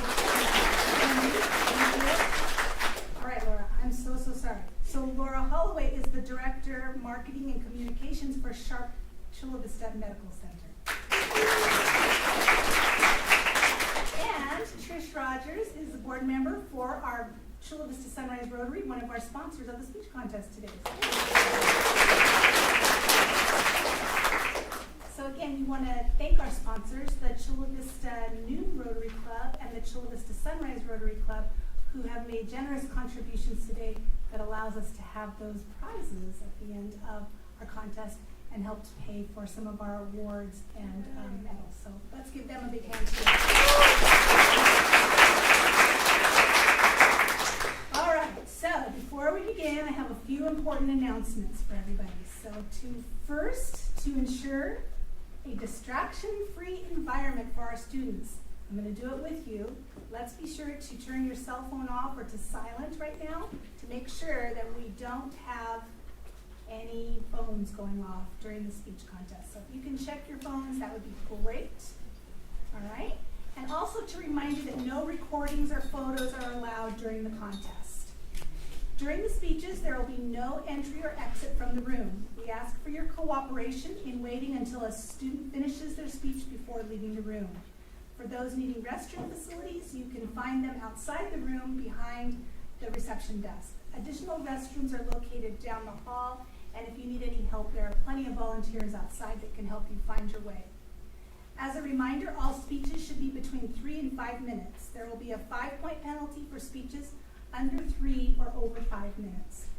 Each speech will be timed with scores recorded on a 50-point scale. So that's what our judges are doing here. In a tie, the first tiebreaker will be content, the total points, followed by poise and delivery, the total points. After delivering their speech, students are expected to sit in the front row reserved and stay there for the remainder of the speech contest. So after you're finished, you're going to go and sit down right over here in these seats, okay? Let's see. For those moving on to the finals, notification will be given at the end of today's session, and the finals are scheduled for Thursday, the 29th in the morning. So the morning session will have our finals for every grade level. All speeches will be live streamed and recorded. You can find the videos on our YouTube channel or website at cdesd.org/speech contest. If you have not already done so, please don't forget to take a photo at our photo booth outside after the program today. And we have all kinds of great places to take photos today. Let's see, if you have not already done so, don't forget to take, I already said that, the photo booth. And finally, every library will receive a book with every participant's name on it on behalf of CDESD for their participation. All libraries will receive the book, Finding My Superpower. And so be sure to check out your school library for that book with your name inside, okay? So that's a book that is donated on behalf of all of you incredible speakers. So we thank you all for being here today, and we are going to get started. And so what I'd like to ask is for all of our fourth graders to please stand up and turn around and face the audience so that the audience can give you one more big round of applause.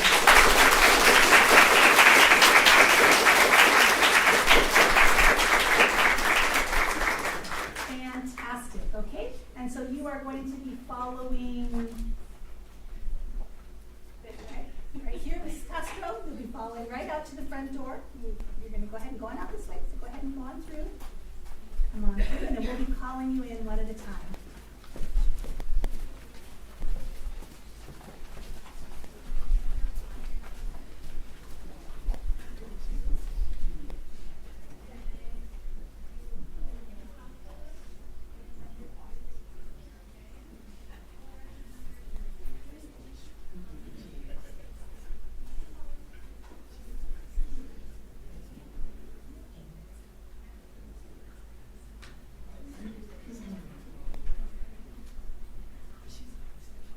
Okay, so now we know that really the kids aren't the nervous ones, it's all of you who are the nervous ones. Yes. So I want all of you to take a big deep breath. It's all going to be great.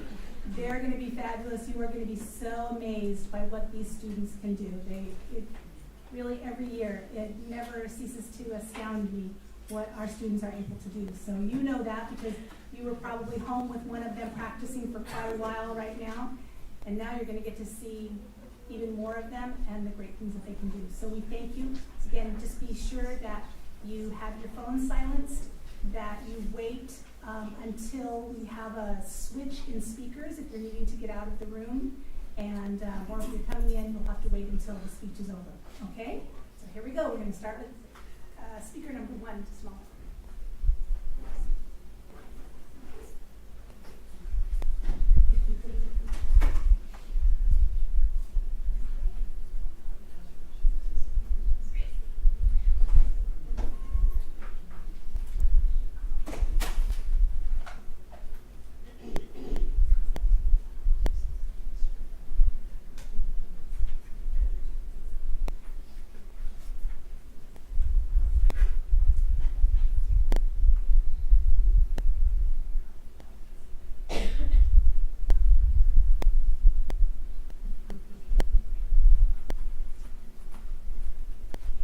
Speaker number 1.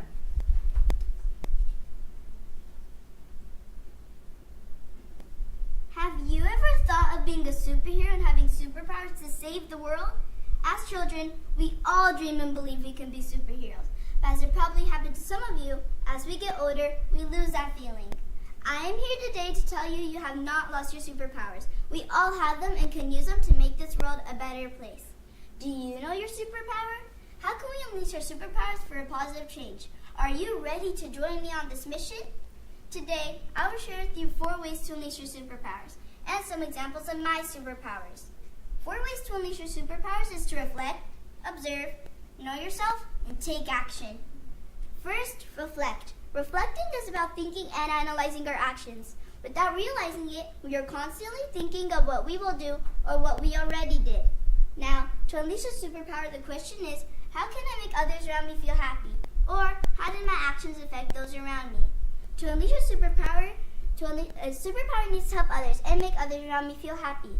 I recommend to reflect in the mornings to start your day or at night to reflect on your actions for the day. The second way is to observe. Observe how our actions affect others and the environment. Being an observant person helps us reflect on our actions and this in turn helps us improve who we are and the steps we must take to make this world a better place. The third way is to know yourself and really understand who you are, your passions, your personality traits, and your talents. The last way, once we reflected, observed, known ourselves, is to take action. Make a list with 3 columns: your passions, your personality traits, and your talents. These are what are important to you. You enjoy doing, you are good at, and in turn are the things that make others around you feel happy. You see, our positive energy will be contagious. And now, let's remember our superpower needs to help others and make others around me feel happy. Now, I will share with you some of my superpowers in hopes that you will realize some of your own superpowers. I like animals and enjoy a clean environment. Because of this, I am always helping around my house, my community, my environment, and my school to keep it clean. Littering harms the environment, the animals, the people, and the oceans. Imagine the positive impact we can make on our world and global warming if we all did our part. It is something many of us probably believe in and already do. This is a superpower. It makes others around you feel happy and the world a better place. Another I found to be a superpower is to be kind. Unfortunately, 1 in 5 students report being bullied. Although bullying can take many forms and happen to us at any age, many of us can unleash our superpower to prevent bullying from happening. To prevent bullying from happening, you must follow the golden rule. Treat others how you want to be treated, and do the right thing even when others aren't looking. Smile, say hello, acknowledge others, offer to help, or simply know how to listen to others. Remember, we don't have to be adults to have superpowers. We all have them. Unleash your superpower by following 4 simple steps: reflecting, observing, knowing yourself, and taking action. All right.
Speaker number 2.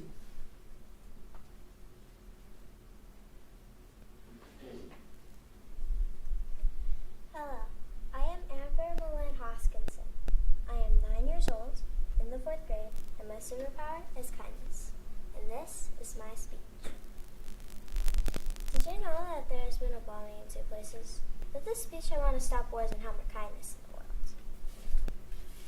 Before I state my reasons, I'd like to point out that kindness is everywhere, in all countries, in so many different ways. One example of kindness is that every Friday, I let this little girl named Liana so she's not bored while her parents bowl. Now, here are my reasons.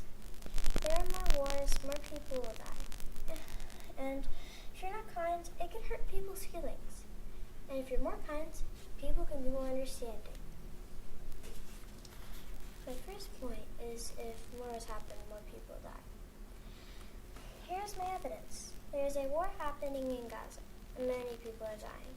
In fact, there is a 12-month-old baby who has been a prisoner for 11 months, and he will be a prisoner on his birthday. And currently, Hamas and Israel are discussing taking a 2-month break from the war.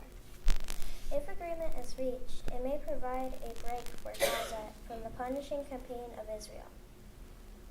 Hamas has proposed to free some hostages in exchange for the extended pause in the fighting and allow aid to be delivered to civilians. Wouldn't that be a wonderful example of people showing kindness to each other? How I know this, you may ask? I got these facts from the world news. My second point is if people are more kind to each other and showing empathy towards each other, it may reduce their anger and result in less war. It can also help people be more understanding. Here is my evidence. If people are more kind, it can lead to people being more understanding of each other, their point of view, and their issues. Maybe people will assume things of people are not true. My third point is if people are not kind, it can hurt people's feelings. Here's my evidence. If people stop being kind to others, it might lead to depression or anger. And in that anger may cause other people from other countries to attack each other and make other people suffer. In conclusion, these are the reasons why I think there should be more kindness in the world. Just like in your glowing clothing, be kind for everyone you meet is fighting a hard battle. I am Amber Hoskinson, Superpowers Kindness, and this was my speech.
Speaker number 3.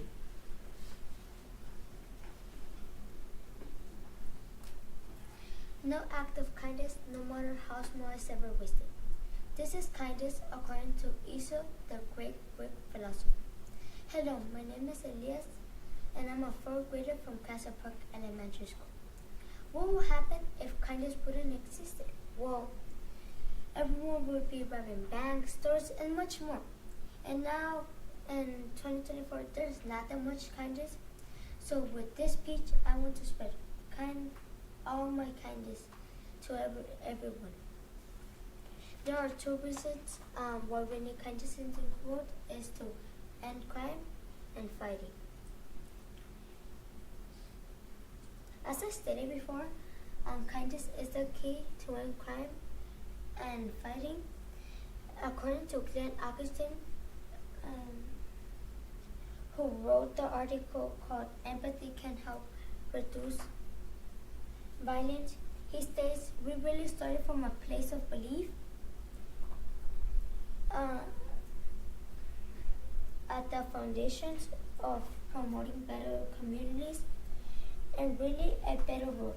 This quote proves that teaching kindness from a youthful age will help reduce violence and crime.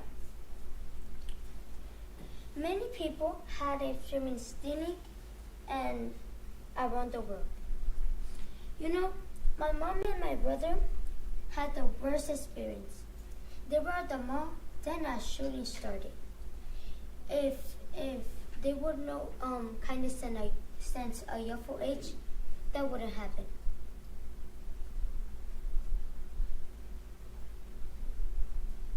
My second reason why we need to unleash the superpower of kindness is to end fighting. If there's more kindness in the world, we can end fighting, and fighting can cause war. According to the online article 5 Ways to Use Kindness to Diffuse a Difficult Person, it states when in a fight, placing those boundaries calmly, firmly, and kindly will usually work better than raising your voice or returning an insult. That will give him an excuse to get even more angry. This quote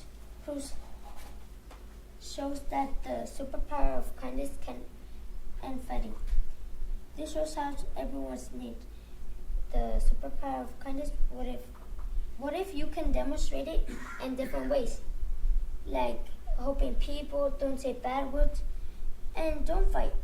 I want to talk about an important person that I know her since first grade, Miss Julia. She's a very nice and kind person. She's always motivated and help others. So we need more people like her to change the world.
Speaker number 4.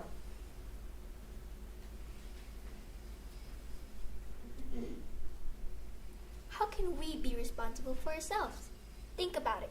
All students have a responsibility to learn.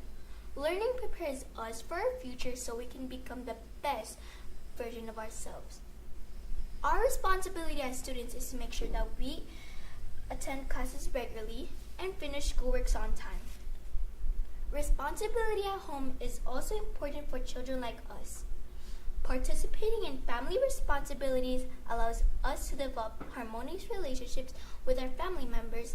Taking on chores without being asked or being told to do can show one sign of being responsible. Another way is we can clean around the house, do dishes, fold the laundry, and making our own beds. Obeying family rules are also important because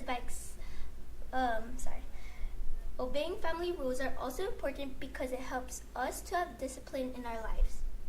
It helps children like us to understand what behaviors are okay and not okay. We are all responsible for making our lives and community better. We should learn to share responsibilities not just in our homes, but in our community too. Children like us need to learn how to be a helper. One way is we could pick up litter at the parks, beach, or sidewalks. We can also take care of our pets, especially when we are in public places. We can also join recycling programs of our community by separating plastic, bottles, glass, and cans from our food waste. Personal responsibilities helps us to live life properly and healthy. Personal responsibilities includes taking some of our physical and mental health. Self-care is making sure that we eat healthy and regularly, getting enough sleep, exercising, showering daily, and having a positive attitude. Taking responsibility for our actions is very important too, because by accepting that we made a mistake creates a safe place of trust and learning. Being responsible is an important trait we should all have. This shows we care for ourselves and others. Why is environmental harm responsibility important? Just like how we protect ourselves, it is our duty to protect our environment and help our planet by avoiding pollution and reducing different causes of environmental harm. First thing we can do is to save energy at home and in school. When electric appliances are not in use, we should be mindful to turn them off. We should also practice segregation and recycling. Plastics are made up by chemicals that destroy our planet. It kills land animals and ocean life and contributes to global warmings. We should also reduce our food waste by only eating what we can handle. Small changes in our lives are enough to make a bit of a difference.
Speaker number 5.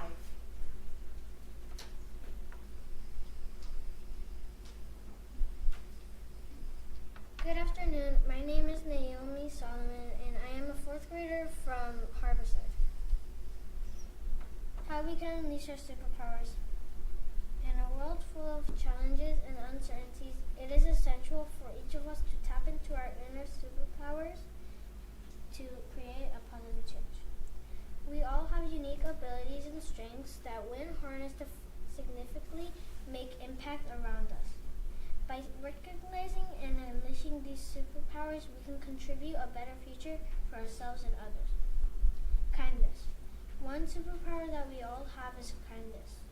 Acts of kindness have the ability to create a ripple effect, spreading positivity and compassion throughout our communities. Whether it's a simple smile, a helping hand, a thoughtful gesture, small acts of kindness can make a big difference in someone's day. By consciously choosing to be kind, we can create a more harmonious, and inclusive society. Empathy. Another superpower that we all have is empathy. Empathy allows us to share the feelings of others, fostering deeper connections and promoting understanding. By putting ourselves in other people's shoes, by putting ourselves into someone else's shoes, we can break down barriers and bridge divides.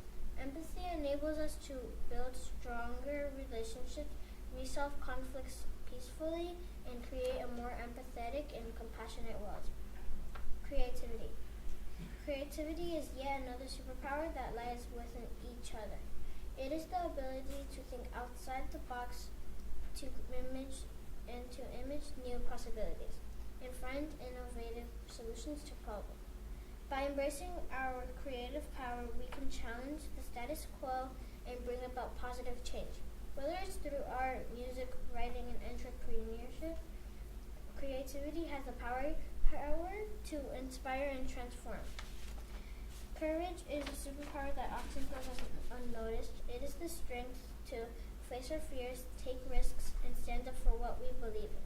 By summoning our courage, we can overcome obstacles and make a difference in face of adversity. Courageous individuals have the power to challenge injustice, fight for equality, and make a positive change. Resilience. Lastly, the power of resilience enables us to bounce back from setbacks and persevere in the face of challenges. Life is full of ups and downs, but it is our resilience that allows us to keep moving forward.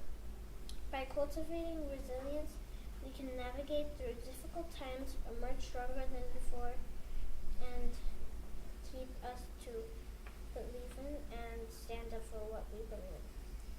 Resilient individuals have the power to inspire others and create a culture of perseverance and growth. In conclusion, each of us have unique superpowers that, when harnessed, can create a positive change in the world. By harnessing the power of kindness, empathy, creativity, courage, and resilience, we can make a difference in our own lives and the lives of others.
speaker number 6.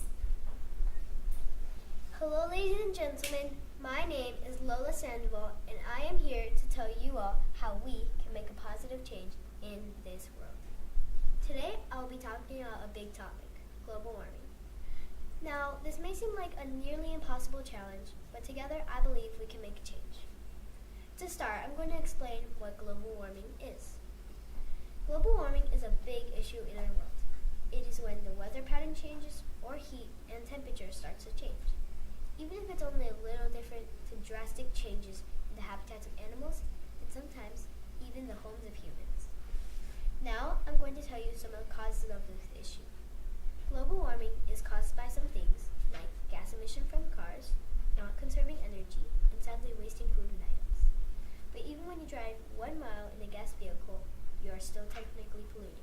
And if you were to add that up with all your miles in total, and then the miles from your neighbors who drive gas vehicles, and then your city, and so on, that means there's a big amount of gas causing pollution. Now I'm going to share what will happen if we do not do anything about this problem. If global warming were to continue, then icebergs would melt, some animals would go extinct due to weather pattern changes in their habitats. It would cause crops to stop growing and water to dry out, which means there will be no food or water for the humans, making it impossible to live. Now here's where we come in. How we can make a difference. After listening to some of the causes of global warming, here are some ideas to change our situation. You can switch to electric cars, and solar and wind energy. Try to save your energy, and please try not to waste food. We cannot get rid of global warming for now, but those are some ways we can reduce it. As people on this earth, it is our duty to save our planet. We can start by making small changes in our everyday lives.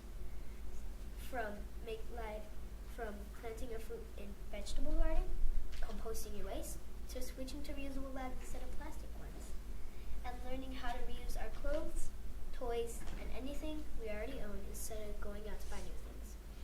We can also talk to kids and ask them for their ideas on how to reduce global warming.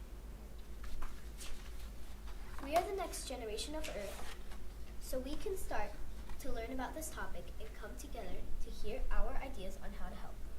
For example, this speech is an opportunity for kids like me to share our ideas and to be heard by others. Finally, how it will affect our lives and our Earth. Healing our planet will mean more animal diversity and a healthier life for us on our planet. We will be able to enjoy nature more and save our planet because there is no planet B. And in conclusion, we all hold the superpower to come together and make changes in this world. I believe in us humans. I'm Lola Sandoval, signing off. Thank you all for your time.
number 7.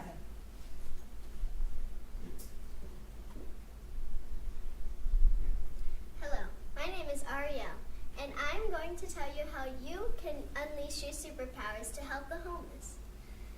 I'm going to tell you how some people think superpowers are like laser eyes or teleportation, but I'm talking about the ones we already have, like curiosity and intelligence. I'm going to tell you how you can use them to help the homeless. But first, I'm going to tell you 2 quotes that inspired me. First, from Raheem Devan. In a world where there is so much wealth, there shouldn't be a homeless person. That's crazy. The second one is from Terence Lester. From the comfort of our own homes, it's hard to understand the complexities of something like poverty and homelessness. The first superpower I think can help the less fortunate is kindness. Kindness is like when you see someone fall and you help them up. Everyone should have kindness in their heart. It can be used for a lot of things like helping the unsheltered. For example, Chloe is a girl from a book called Helping Others.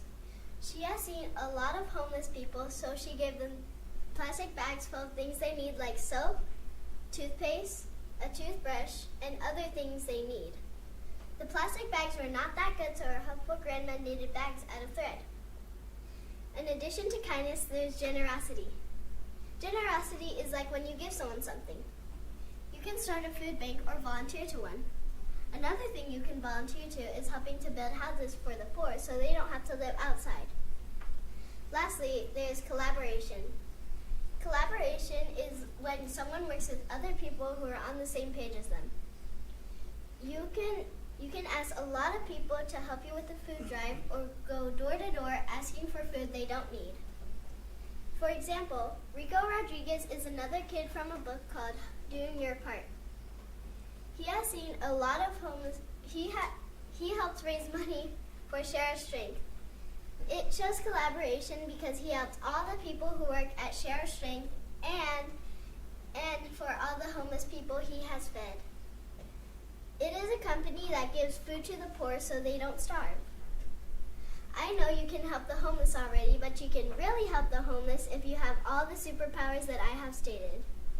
That's how kindness, generosity, and collaboration can help the unsheltered.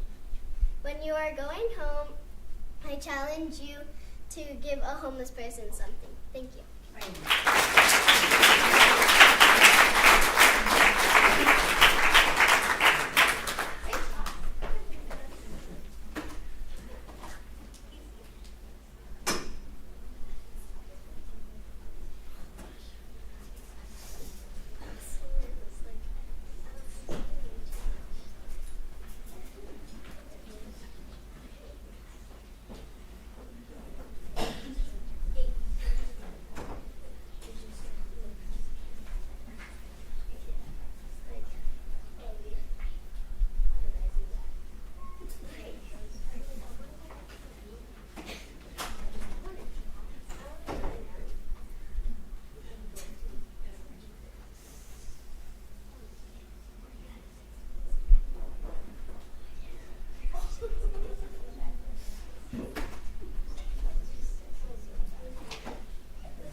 Speaker number 8. Good morning, everyone. My name is Diana Gonzalez, and today I want to talk to you about 3 amazing superpowers that can make a big, positive change in the world. Now, I know some of my friends may be talking about saving the planet or helping animals, but my superpowers are a bit different. They are things we can all do every day to make this world a better place. Have you ever dreamt of having your own set of superpowers? Maybe the ability to fly or turn invisible. Well, what if I told you that each of us already have incredible superpowers and they don't involve any capes or masks? Today, I'm excited to share with you 3 extraordinary abilities that we can all embrace within ourselves, and they don't require any special gadgets or training. Now, imagine a world where every person, no matter how small, can contribute to making it a brighter and happier place. That's the kind of world we can create by embracing these 3 superpowers. So, let's dive into the magic of empathy, kindness, and laughter, and discover how they can turn us all into everyday superheroes. Let's start with the first superpower, empathy. Empathy is like having a special ability to understand how someone else feels. It's when you put yourself in someone else's shoes and try to imagine what it's like to be them. Imagine if we all had the power of empathy, we could make people feel heard and understood.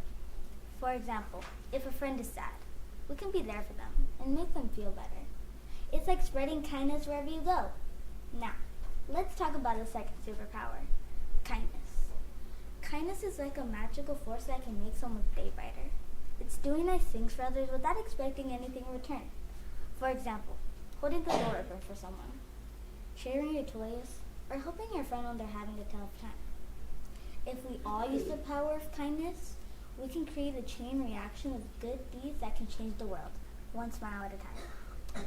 Lastly, let's explore the third superpower, laughter. Laughter is like a superhero special tool to spread joy.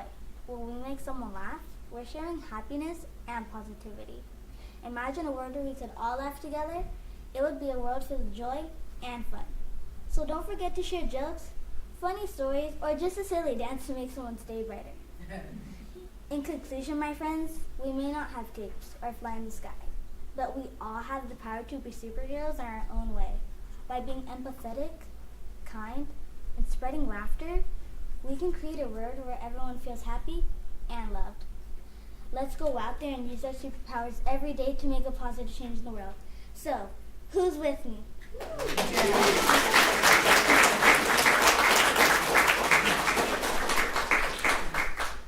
Together, we can make a difference. One small act of kindness at a time. Thank you.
Speaker number 9.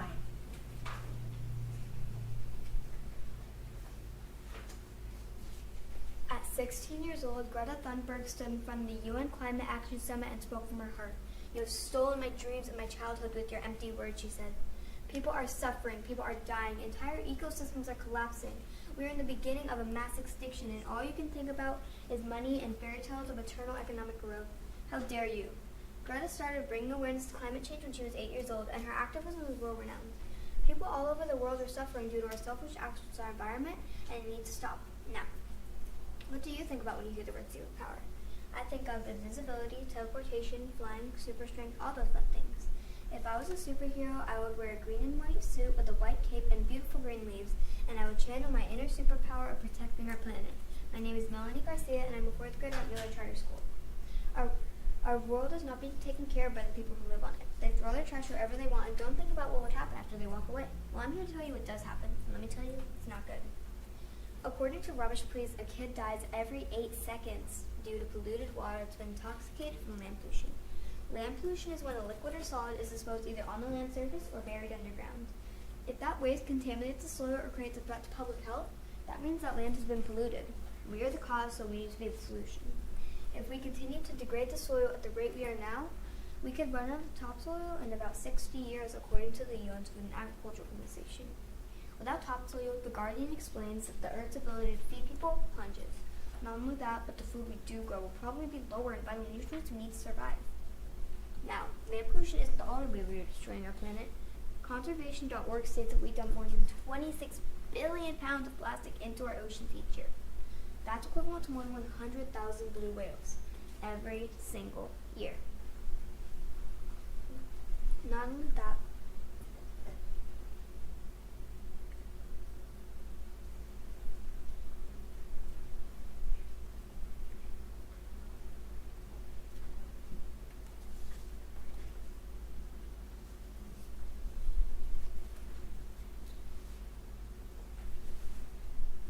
by 2050, ocean plastic will outweigh all the ocean's fish. Furthermore, the wrongful disposal of trash is contributing to the Great Pacific Garbage Patch. This is a huge pile of floating plastic debris located in the North Pacific Ocean. It is twice the size of Texas. This patch is a problem for us as humans because if it continues to grow, part of the marine food web will die off, and we as fish consumers will feel the effects of seafood becoming less available and more expensive. With all the ground and ocean environment pollution taking place, it is contributing to global warming. According to the United Nations, the world is now warming faster than ever. Natural disasters such as hurricanes, floods, fires, and tornadoes are increasing due to global warming as well. Global warming is making extreme weather event extinction of whole species more frequent and severe. Most of these issues are happening in areas where you won't be affected, right? Wrong. According to a nonprofit organization at USD, temperatures in San Diego County are expected to increase by as much as 10 degrees by the end of the 21st century, and heat waves will occur more frequently. So what can we do? At Mueller Charter, we are partnered with Youth for a Sustainable Future. This is a program that teaches students how to incorporate sustainable practices into their everyday lives.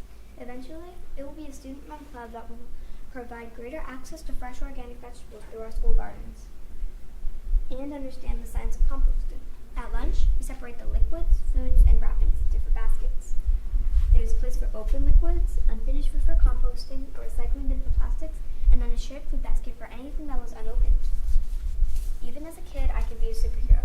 I can lead by example by using my reusable water bottle, my reusable grocery bags, and educate the public.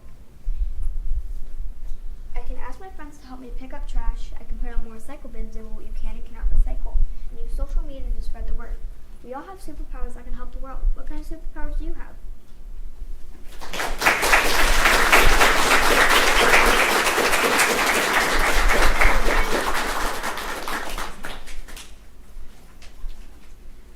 So we're about halfway through, a little more than halfway. So I'd like to take just a moment for these students who have already prepared their speeches for you. Please stand up and turn and face the audience. Awesome. All of you, let's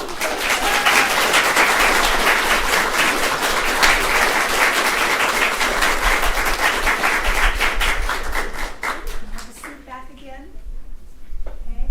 I told you they'd be amazing, right? Yeah. Incredible.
number 10.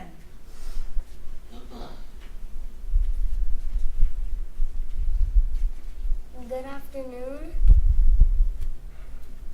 Okay, I guess I'm the only one having a good afternoon today. Good afternoon. Good afternoon.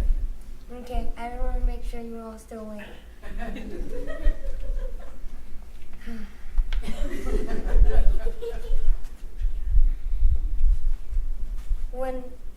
Hi, my name is Luis. When I was littler, I discovered that I had superpowers. Yeah, you heard right, superpowers. But not like Superman or Batman, and definitely not like Spider-Man. I'm just saying, if I saw someone shooting out sticky stuff from their hands, yeah, please don't come near me, that looks contagious. You're probably wondering what my superpower is. My superpower is that I am a positive person. Why are you guys looking at me like that? You guys thought that I had a cooler superpower?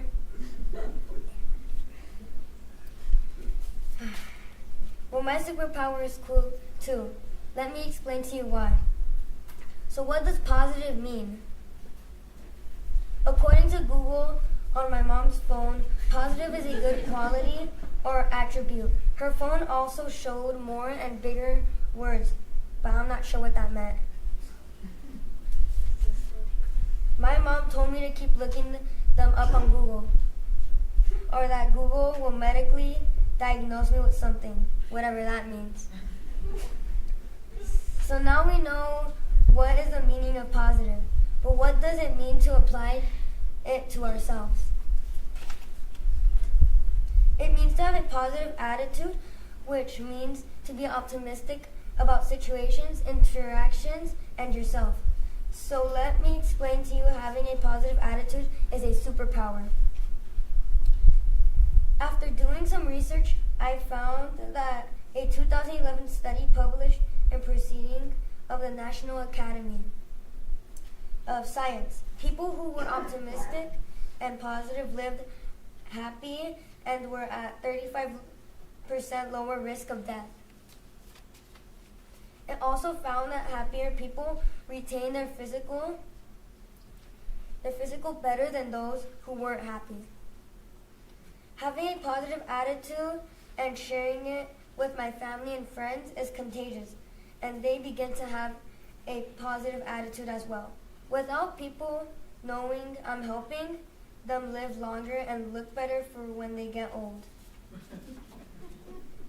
And that is what non-fiction superheroes do. We save lives. And like Maui from the Disney movie Moana once said, "Thank you, you're welcome." So how can I unleash my superpowers to change the world? Sometimes being positive is hard, but no matter what, she was positive about everything, even when there were tough times. That role model is my mom. She taught me to be positive. My stepdad also taught me that I need to think about of myself as the best everything, the smartest kid in class, the fastest kid on the field, and the best football player on my team, even when I think I'm not. To always think and act like I am. This taught me to be confident. To unleash my superpowers to change the world, I like to, number 1, encourage everyone around me, but especially the people that need it the most. Number 2, prefer to look at the good instead of the bad in any situations I found myself in. Number 3, I like to share my smile. My mom tells me that I have a pretty smile by the look of it. You all agree, right? I, Luis Bautista, the third, from Lauterbach Elementary, stand before you to encourage you to find your superpowers and share it with the world as I have done today. All it takes is a good morning or a charming smile like mine to change someone's day and possibly save someone, just like I have saved others like I explained earlier. If we were all positive people, there would be more older people that look good in the future. but also less deaths. Please raise your hand if you would like to use your superpowers to change the world. No need to wear spandex though. I will end this speech by encouraging you to ask yourself, what is your superpower? Thank you, God bless you, and have a great day. Let's be positive.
Speaker number 11.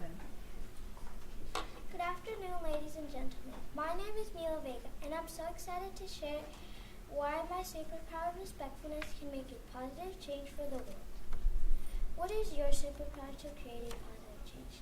Lately, around the world, I can use my superpower of respectfulness for a hopeful change. The reasons are, it shows you care about people, it builds stronger relationships, and it creates a positive learning environment. In the first place, being respectful of others is a way to show you care. According to the website www.kidshub.com, it states, respect means that you accept somebody for who they are, even if they're different from you or you don't agree with them. In other words, we should all practice inclusion as a way of respecting each other. For example, to make someone feel special, you can write them a powerful letter full of love. Moreover, simply reminding someone how much you love them will brighten their day and make them feel recognized. In addition, respectfulness builds stronger relationships. Researchers have found that respectfulness creates a positive and supportive environment that fosters trust, understanding, and empathy. In fact, talking openly and honestly with each other respects your relationship. For instance, when you support your loved one's dreams and talk kindly about them to others, this is a true sign of respectfulness. Furthermore, friends need to believe in each other to show respect. Also, respectfulness creates a positive learning environment. An article from the website www.digitalcommons.com, it states, positive and strong relationships creates a sense of safety in the classroom that allows for more meaningful learning. As you know, respectfulness helps to reduce stress and manage behavior, which can lead to a growing academic achievement. When talking, students should be told they must listen to other classmates classmates without interrupting them. In the end, I believe that respectfulness can change our world, our lives, and our mental health. In conclusion, I believe that the superpower of respectfulness can make a positive change in the world. The reasons are: it shows you care about people, it builds stronger relationships, and it produces an effective learning environment. This topic is important because without it, we wouldn't be living happily together, and I want to change that. I want to change that by encouraging people to be respectful.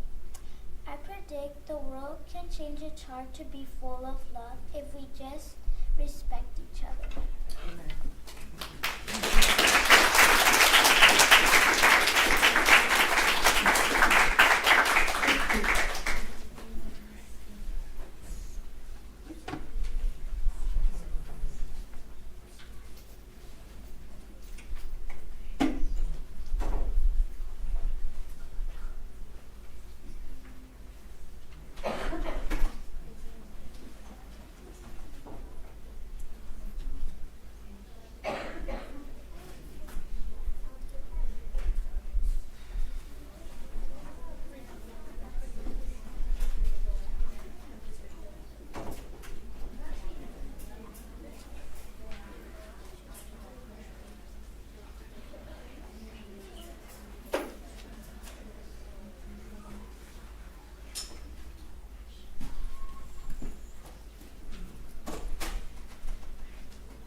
Speaker number 12.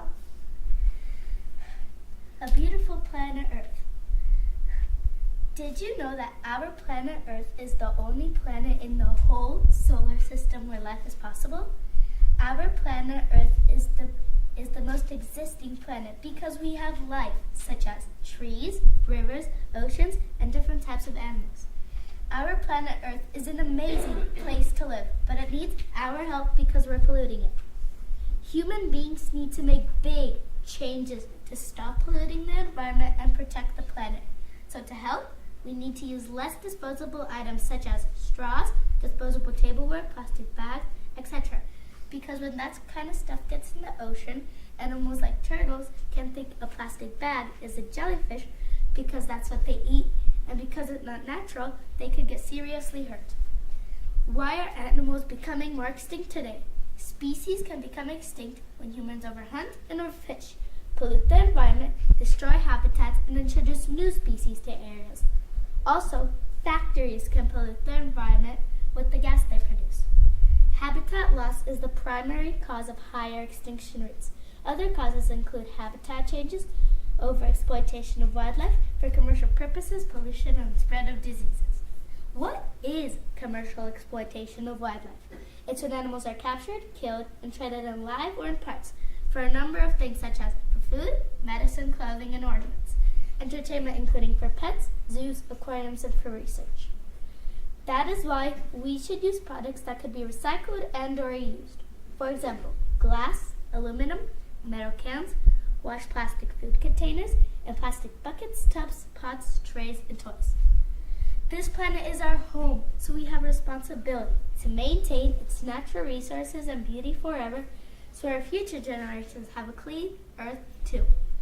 So to make all this happen, I will write a letter to the President saying, "Dear Mr. President, can you make a law so there's less meat going to waste? Less meat wasted means less pollution caused by animal farming and transportation. Why is it so important to protect the environment, you might ask? Well, by protecting the environment, aka nature, we're protecting ourselves. The lack of natural resources provokes economic crises, wars, epidemics, etc. Because we all remember when we couldn't go outside because of COVID-19, right?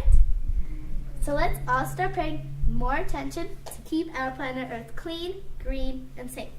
For not only us, but for animals too. Thank you.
Speaker number 13.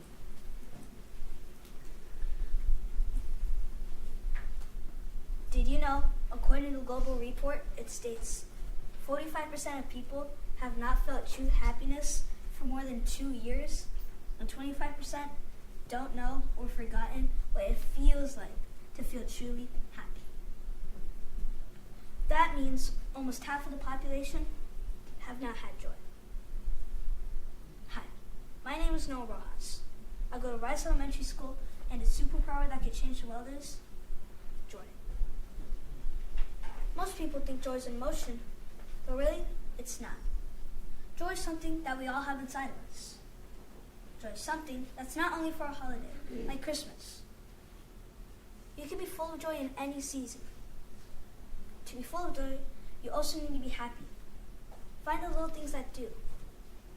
Have fun to be joyful. As stated by the Merriam-Webster Dictionary, joy means to experience great pleasure or delight. This shows that joy is something that you go through.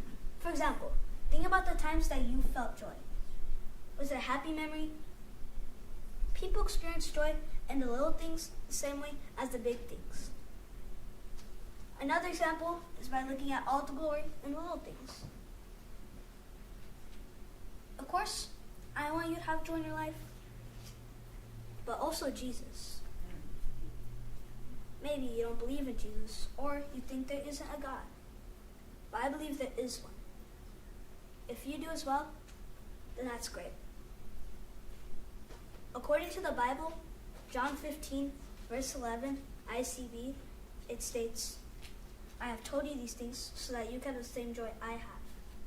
I want your joy to be the fullest joy. This shows to say that Jesus wants us to live a joyful life. Just like my first evidence, in my own words, it says altogether 70% of the population have not felt true joy. That is more than half of the population that have not had joy. Jesus would want them to be full of joy. For example, Jesus would want 0 people to be depressed, but everyone to have tons of joy. You could also have joy by believing in Jesus and having fun in the process. Joy would change the world by less rudeness, bullying, and more friendship and happiness in the world. Most bullies have a backstory on why they are mean. It's probably because of something personal. They just need joy. Joy could stop bullying and start friendships. For example, if I were bullied because of a problem, then I would need joy. Raise your hand if you agree. This shows that everyone needs joy, including bullies. To change a bully into a nice person, I would say nice things to them. Overall, deep down in my heart, I think this whole planet needs joy. They need joy from Jesus, in my opinion. I hope that one day there'd be a whole day with no arguing, bullying, and there'd be tons of joy. And you can even help by being kind. Thank you.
Speaker number 14.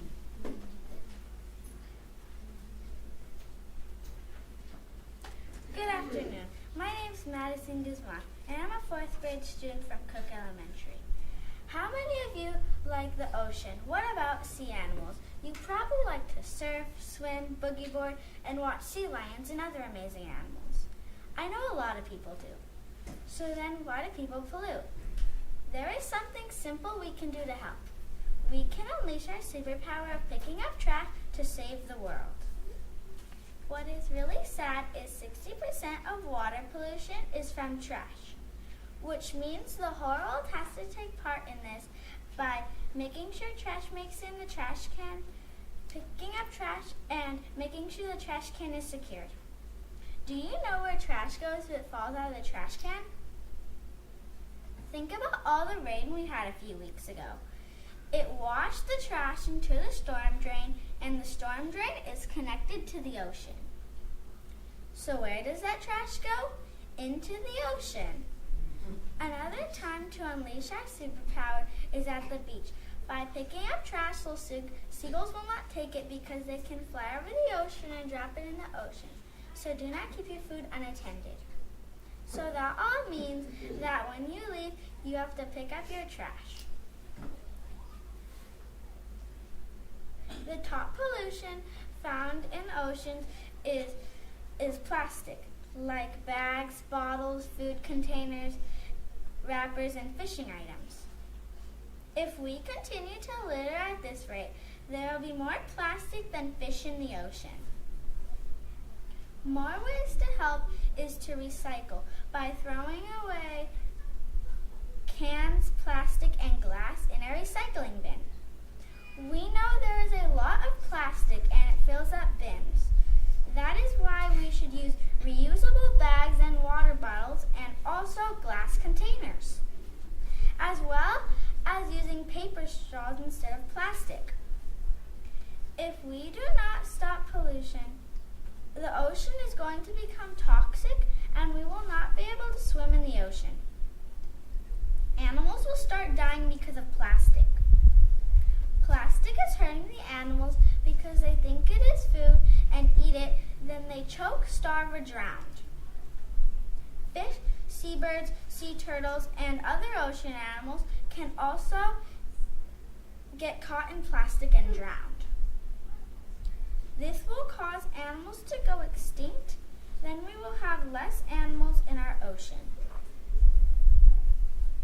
In conclusion, something easy to do every day is to pick up one piece of trash or more. Let's unleash our superpower of picking up trash to save the world. Thank you.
Speaker number 15.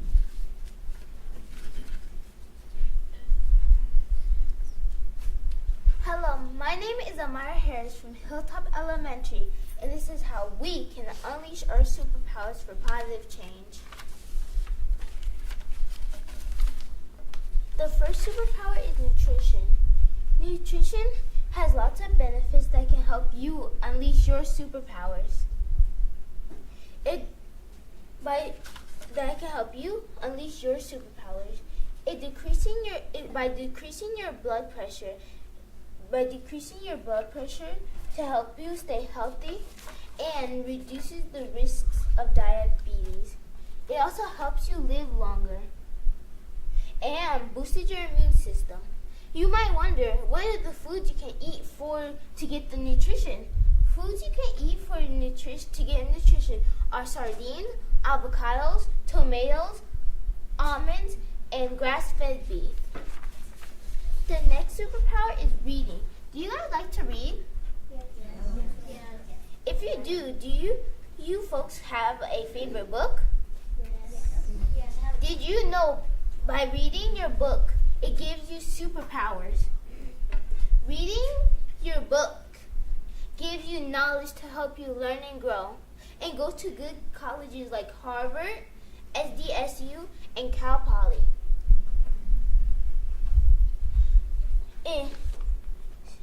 Or Michigan State. It also boosts your memory and reduces your stress and puts you in a calm state of mind. Next is being open-minded. Do you guys know what being open-minded means? Yes. If you do, that's great, but if you don't, it means that you are humble and put others' needs in front of your own. It also means that you for example, my mom and my family feed the less fortunate. By doing that, she's putting somebody else's needs in front of her own. Have you ever been in a situation where you have to make suggestions and opinions? By making suggestions and opinions, you are being open-minded. Also, listening to others is also a way to being open-minded. The next superpower is making a morning routine. Do you guys know how to make a morning routine? Yes. Or have one? If you do, that's great, but if you don't, this is how you can make a morning routine. First thing you need to know about it is it's a big part of your day, so you need one to get ready. So first, set up an alarm clock and go to bed. For ages 6 to 13, you should go to bed between 7 to 9:30. You should also set an alarm clock for the time you should wake up and ask your parents what it is. First, and then also make a list so you can put all your stuff in order, like brush your teeth, wash your face, and put on your clothes. Another superpower is volunteering. Volunteering is in the community could be a superpower. By volunteering, you're helping people like other superheroes do. It also helps others. So it's not just helping you, it's helping other people in the community. And it helps the world be a better place. Last but not least is having fun. Did you know having fun could be a superpower? By having fun, it boosted your energy and boosted your creativity. It also reduces stress and puts you in a good mood. So if you're not having a good day, just have some fun. And these are the six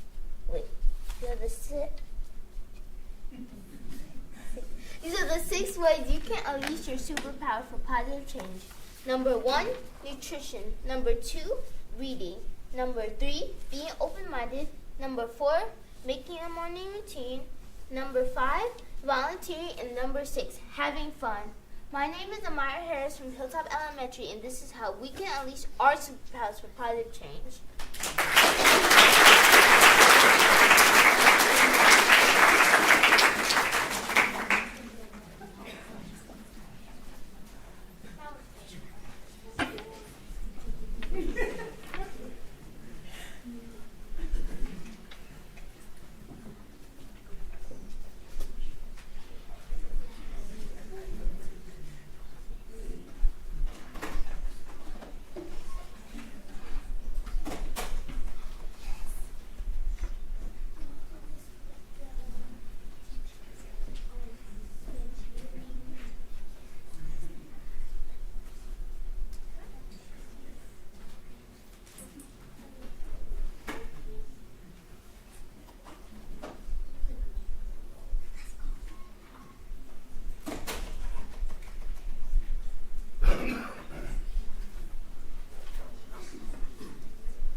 number 16.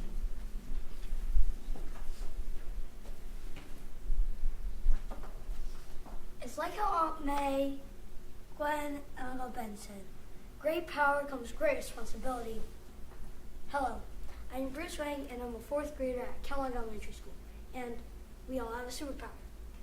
Not an actual superpower like flying, super strength, etc., but we can use it for a positive change of the world.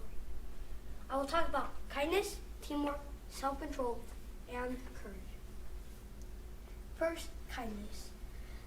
To me, it's being responsible and respecting others. Currently, there's a war in Ukraine. 29,330 civilians have died in the war.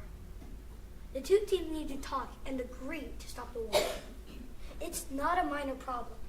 It's a huge problem. If the teams agree to stop this, then thousands or millions of lives are going to get saved. War is already a big problem. If the team, hopefully, fewer lives are going to get killed and the war is going to end.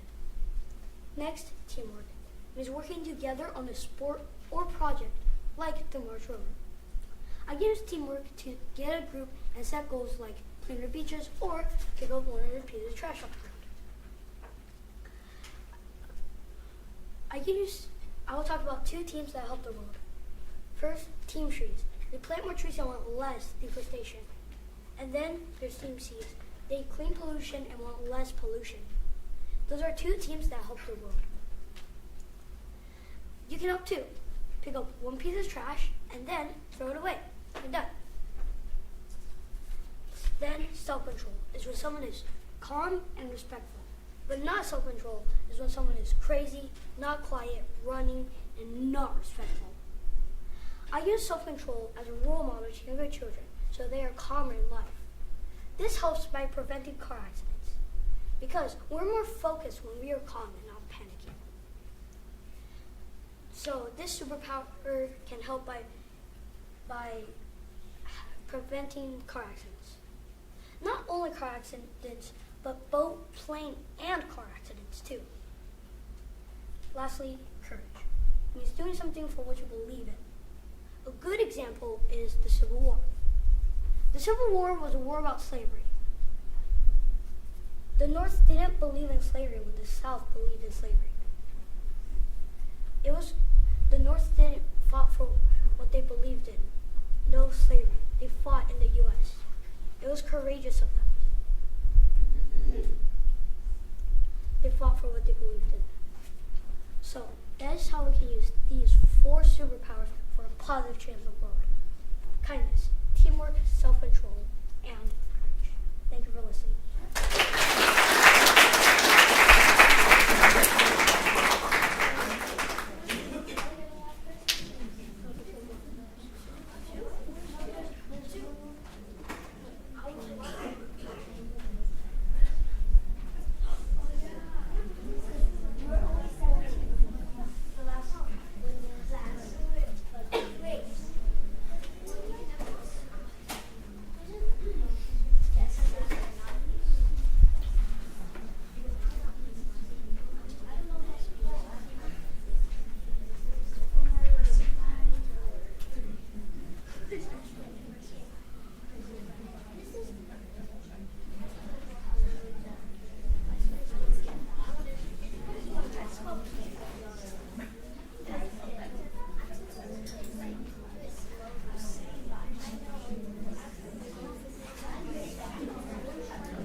everybody. This is our last speaker of the day, speaker number 17.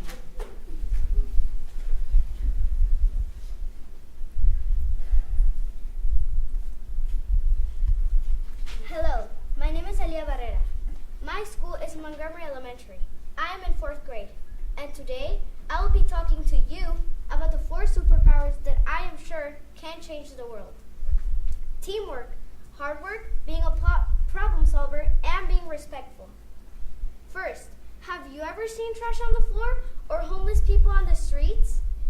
People bullying each other, or even people taking things from a store without paying? Well, here are my ideas to stop these situations. For the littering problem, teamwork will be essential. If we show others the importance of family in a home, people will never have to become homeless. I think if we find non-violent ways to solve problems, we will not be involved in crime. If we show patience and if we show respect and patience towards each other, bullying will disappear. We as the younger ones can teach others how we want this world to be. One thing I would like to change is having a cleaner earth. Teamwork is a superpower that we need to have a better world. You can start your own cleaning. Grab a trash bag and clean your neighborhoods, community parks, and beaches. Every time we pick up after ourselves, or even pick up trash that is not ours, we show each other how to be responsible. I do not know if you know, but a very little piece of trash can cause a big problem to our world. For example, a lot of animals could be in danger because of garbage they might eat that they think is food. Also, the pollution from cars and factories pollute our air, and that's the air we breathe in. If everybody works as a team to solve these problems, we will have a much cleaner earth. Now, I am going to talk about everyone having a house. If you remind children and adults the importance of family in a home, people will want that in their lives and will work towards that basic goal. If you go to school and get a job, you will have the money to buy the house you want. The superpower of hard work could help many people achieve this dream. What about crime? Well, we should start giving more jobs to people so they can make enough money. If people make enough money, they will never have to take money from stores and other people. If we find non-violent ways to solve problems, there will be less crime in our world. For example, people could play sports, do things of interest, or go to therapy to learn how to better control themselves. When you're busy in life, you do not have time to do things that are wrong, that hurt our communities.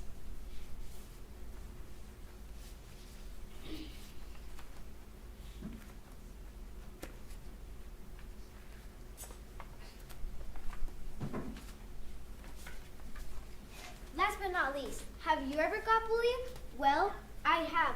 When this happened to me, I felt angry and frustrated. When you bully others, you do not think about people's feelings.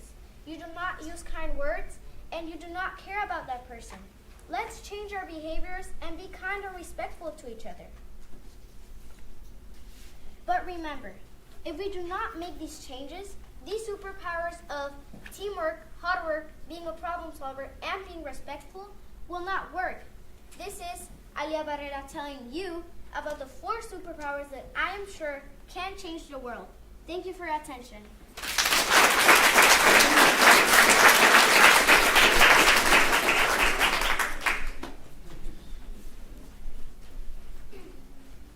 Wow, what amazing speakers, right? Yes. Okay, so speakers, what I'd like you to do, I would like the second row of speakers to please stand and face the audience. Let's give them a big hand.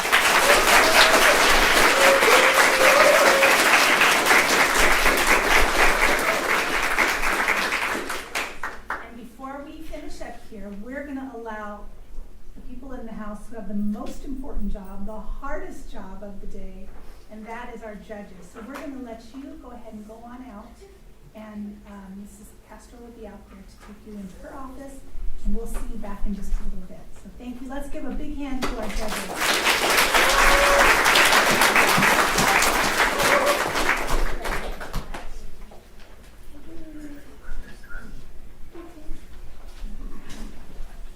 All right, so in just a moment you can have good seat for just a minute more.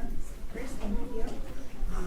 In just a moment we are going to allow our speakers to go out, and they're going to have a little snack and be able to just relax for a minute, right? We'd like a little drink and a snack. And then we're going to bring you back in here in a while to be able to hear the announcements at the end when our judges are finished. So again, let's give these incredible speakers another great big hand.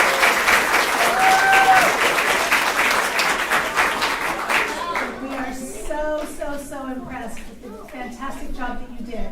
So I'd like our speakers to please stand. And you are going to follow here. Yes, and you're going to take your lanyard off and you're going to give that, Because there's still a semifinals. hand that in So, in just a moment. All right, there we go. Okay. Oh, yes. Perfect, thank you. All right, so they're going to get a little break. So you get a little stretch break too. Don't worry, we won't start until everybody gets back in the room. So if you want to get up and stretch and move around just a little bit, we'll be back with announcements probably no less than probably about 15 minutes. So you have a little bit of a stretch break. Thank you so much for being here.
before we make our announcements, we want to give each of our incredible speakers an opportunity to introduce themselves and tell us your name and the name of your school and who's here to join you. You can wave to whoever's here. So we're going to start in the first row. So I'd like the first row to please stand up and come on up to the front.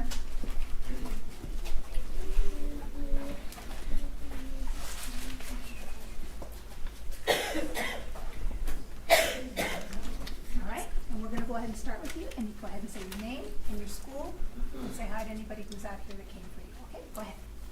My name is Arya, and I'm from Vista Charter School. My name is Diana Gonzalez, and I'm from Finney Elementary. And I want to thank my mom, her boyfriend Rick, and my grandma for coming out here just to see me say my speech. All right, okay. 1 second. Before we go on, I'm going to have you go ahead and sit back down so then we can scoot people on and keep you in the camera. So go ahead and stay right in this. Remember how we talked about this box? Okay. I'm Amber. I'm from Silverwing Elementary, and my aunt, my mom, and my dad are here with me today. My name is Naomi Solomon, and I am from Harborside, and my mom and my grandma is here. My name is Madison Guzman, and I'm from Cook Elementary, and my mom and my dad are here. My name is Amber May, and my school is Rosebanks Elementary, and my mom's here. My name is Lola Sandoval, and I'm here from CBSCC, and my parents and little brother are here. My name is Elias, and I'm from Castle Park Elementary School, and my mom and my little brother.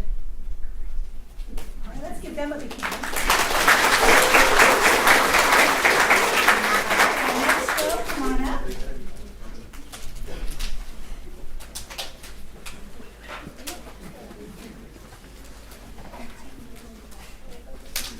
My name is Melanie Garcia, and I'm here with my teacher, my mom, my grandparents, my aunt, and Miss Mir. My name is Alia Barrera. My school is Montgomery Elementary, and my mom and my dad, my teacher, my principal are here. My name is Mila Vega. I'm from Violin Elementary School, and I like to thank my grandma and my mom to be here and support me. My name is Zena Danko, and my mom is here, and I am from Otay Elementary. My name is Amara Harris, and I'm from Hilltop Elementary, and my mom, my grandma, my grandpa, and my brother is here. My name is Noah Rojas. I go to Rice Elementary School, and I would like to thank my mom, my little sister, my tia, and my grandma for being here, as well as my teacher. My name is Luis Bautista, and I am from Lauterbach, and I want to thank my stepdad / Big Daddy named Tony. Big Daddy. And Adlib for being here today with me.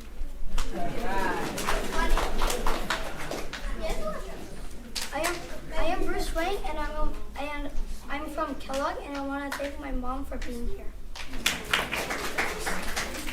My name is Yara, and I'm from Vista Square Elementary School, and my dad and my teacher is here. All right. Aren't they all fabulous? So what we want to make sure and remind all of you of, and this is not just me saying this is everybody in the room that is saying, you being here makes you winners. All right? So we are all really proud of you and excited about all that you came and shared about your superpowers today. So again, give yourselves, each other, a big hand.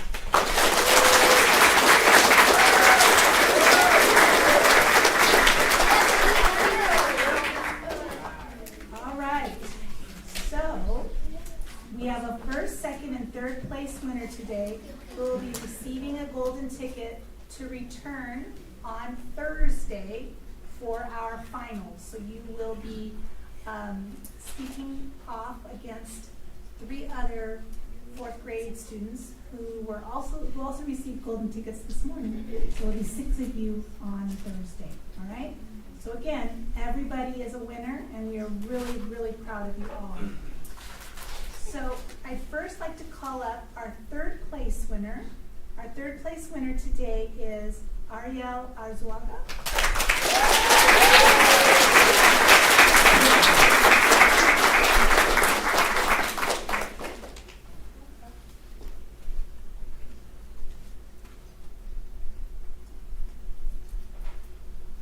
Making sure I have this right, sorry.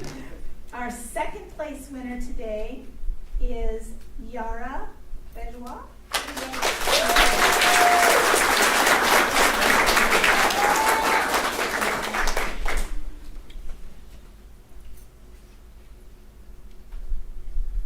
Okay.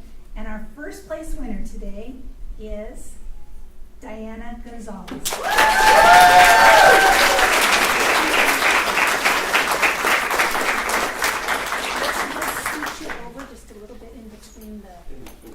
Between the trophies. Scooch over just a little bit more there. All right, so you can take your pictures. There you go.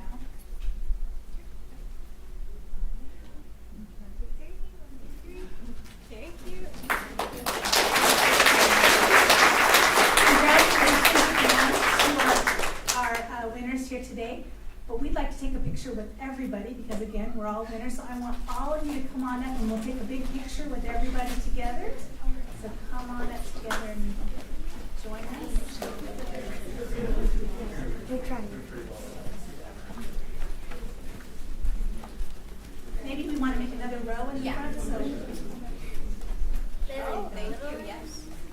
Oh, I'm not. I have heels. Cool. Can you skip in a little bit? Yeah. Okay. Go make a. Very good. All right. 1, 2, 3, 1, 2, 3, 1, 2, 3. All right. Thank you.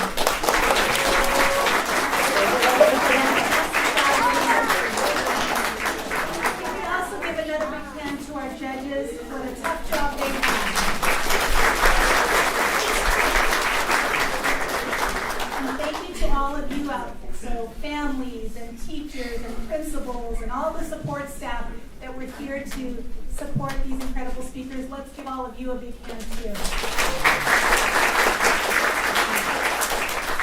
And I just have to say thank you to Giovanna Castro, who really made sure that all of this was running the way that it needs to. So let's thank her.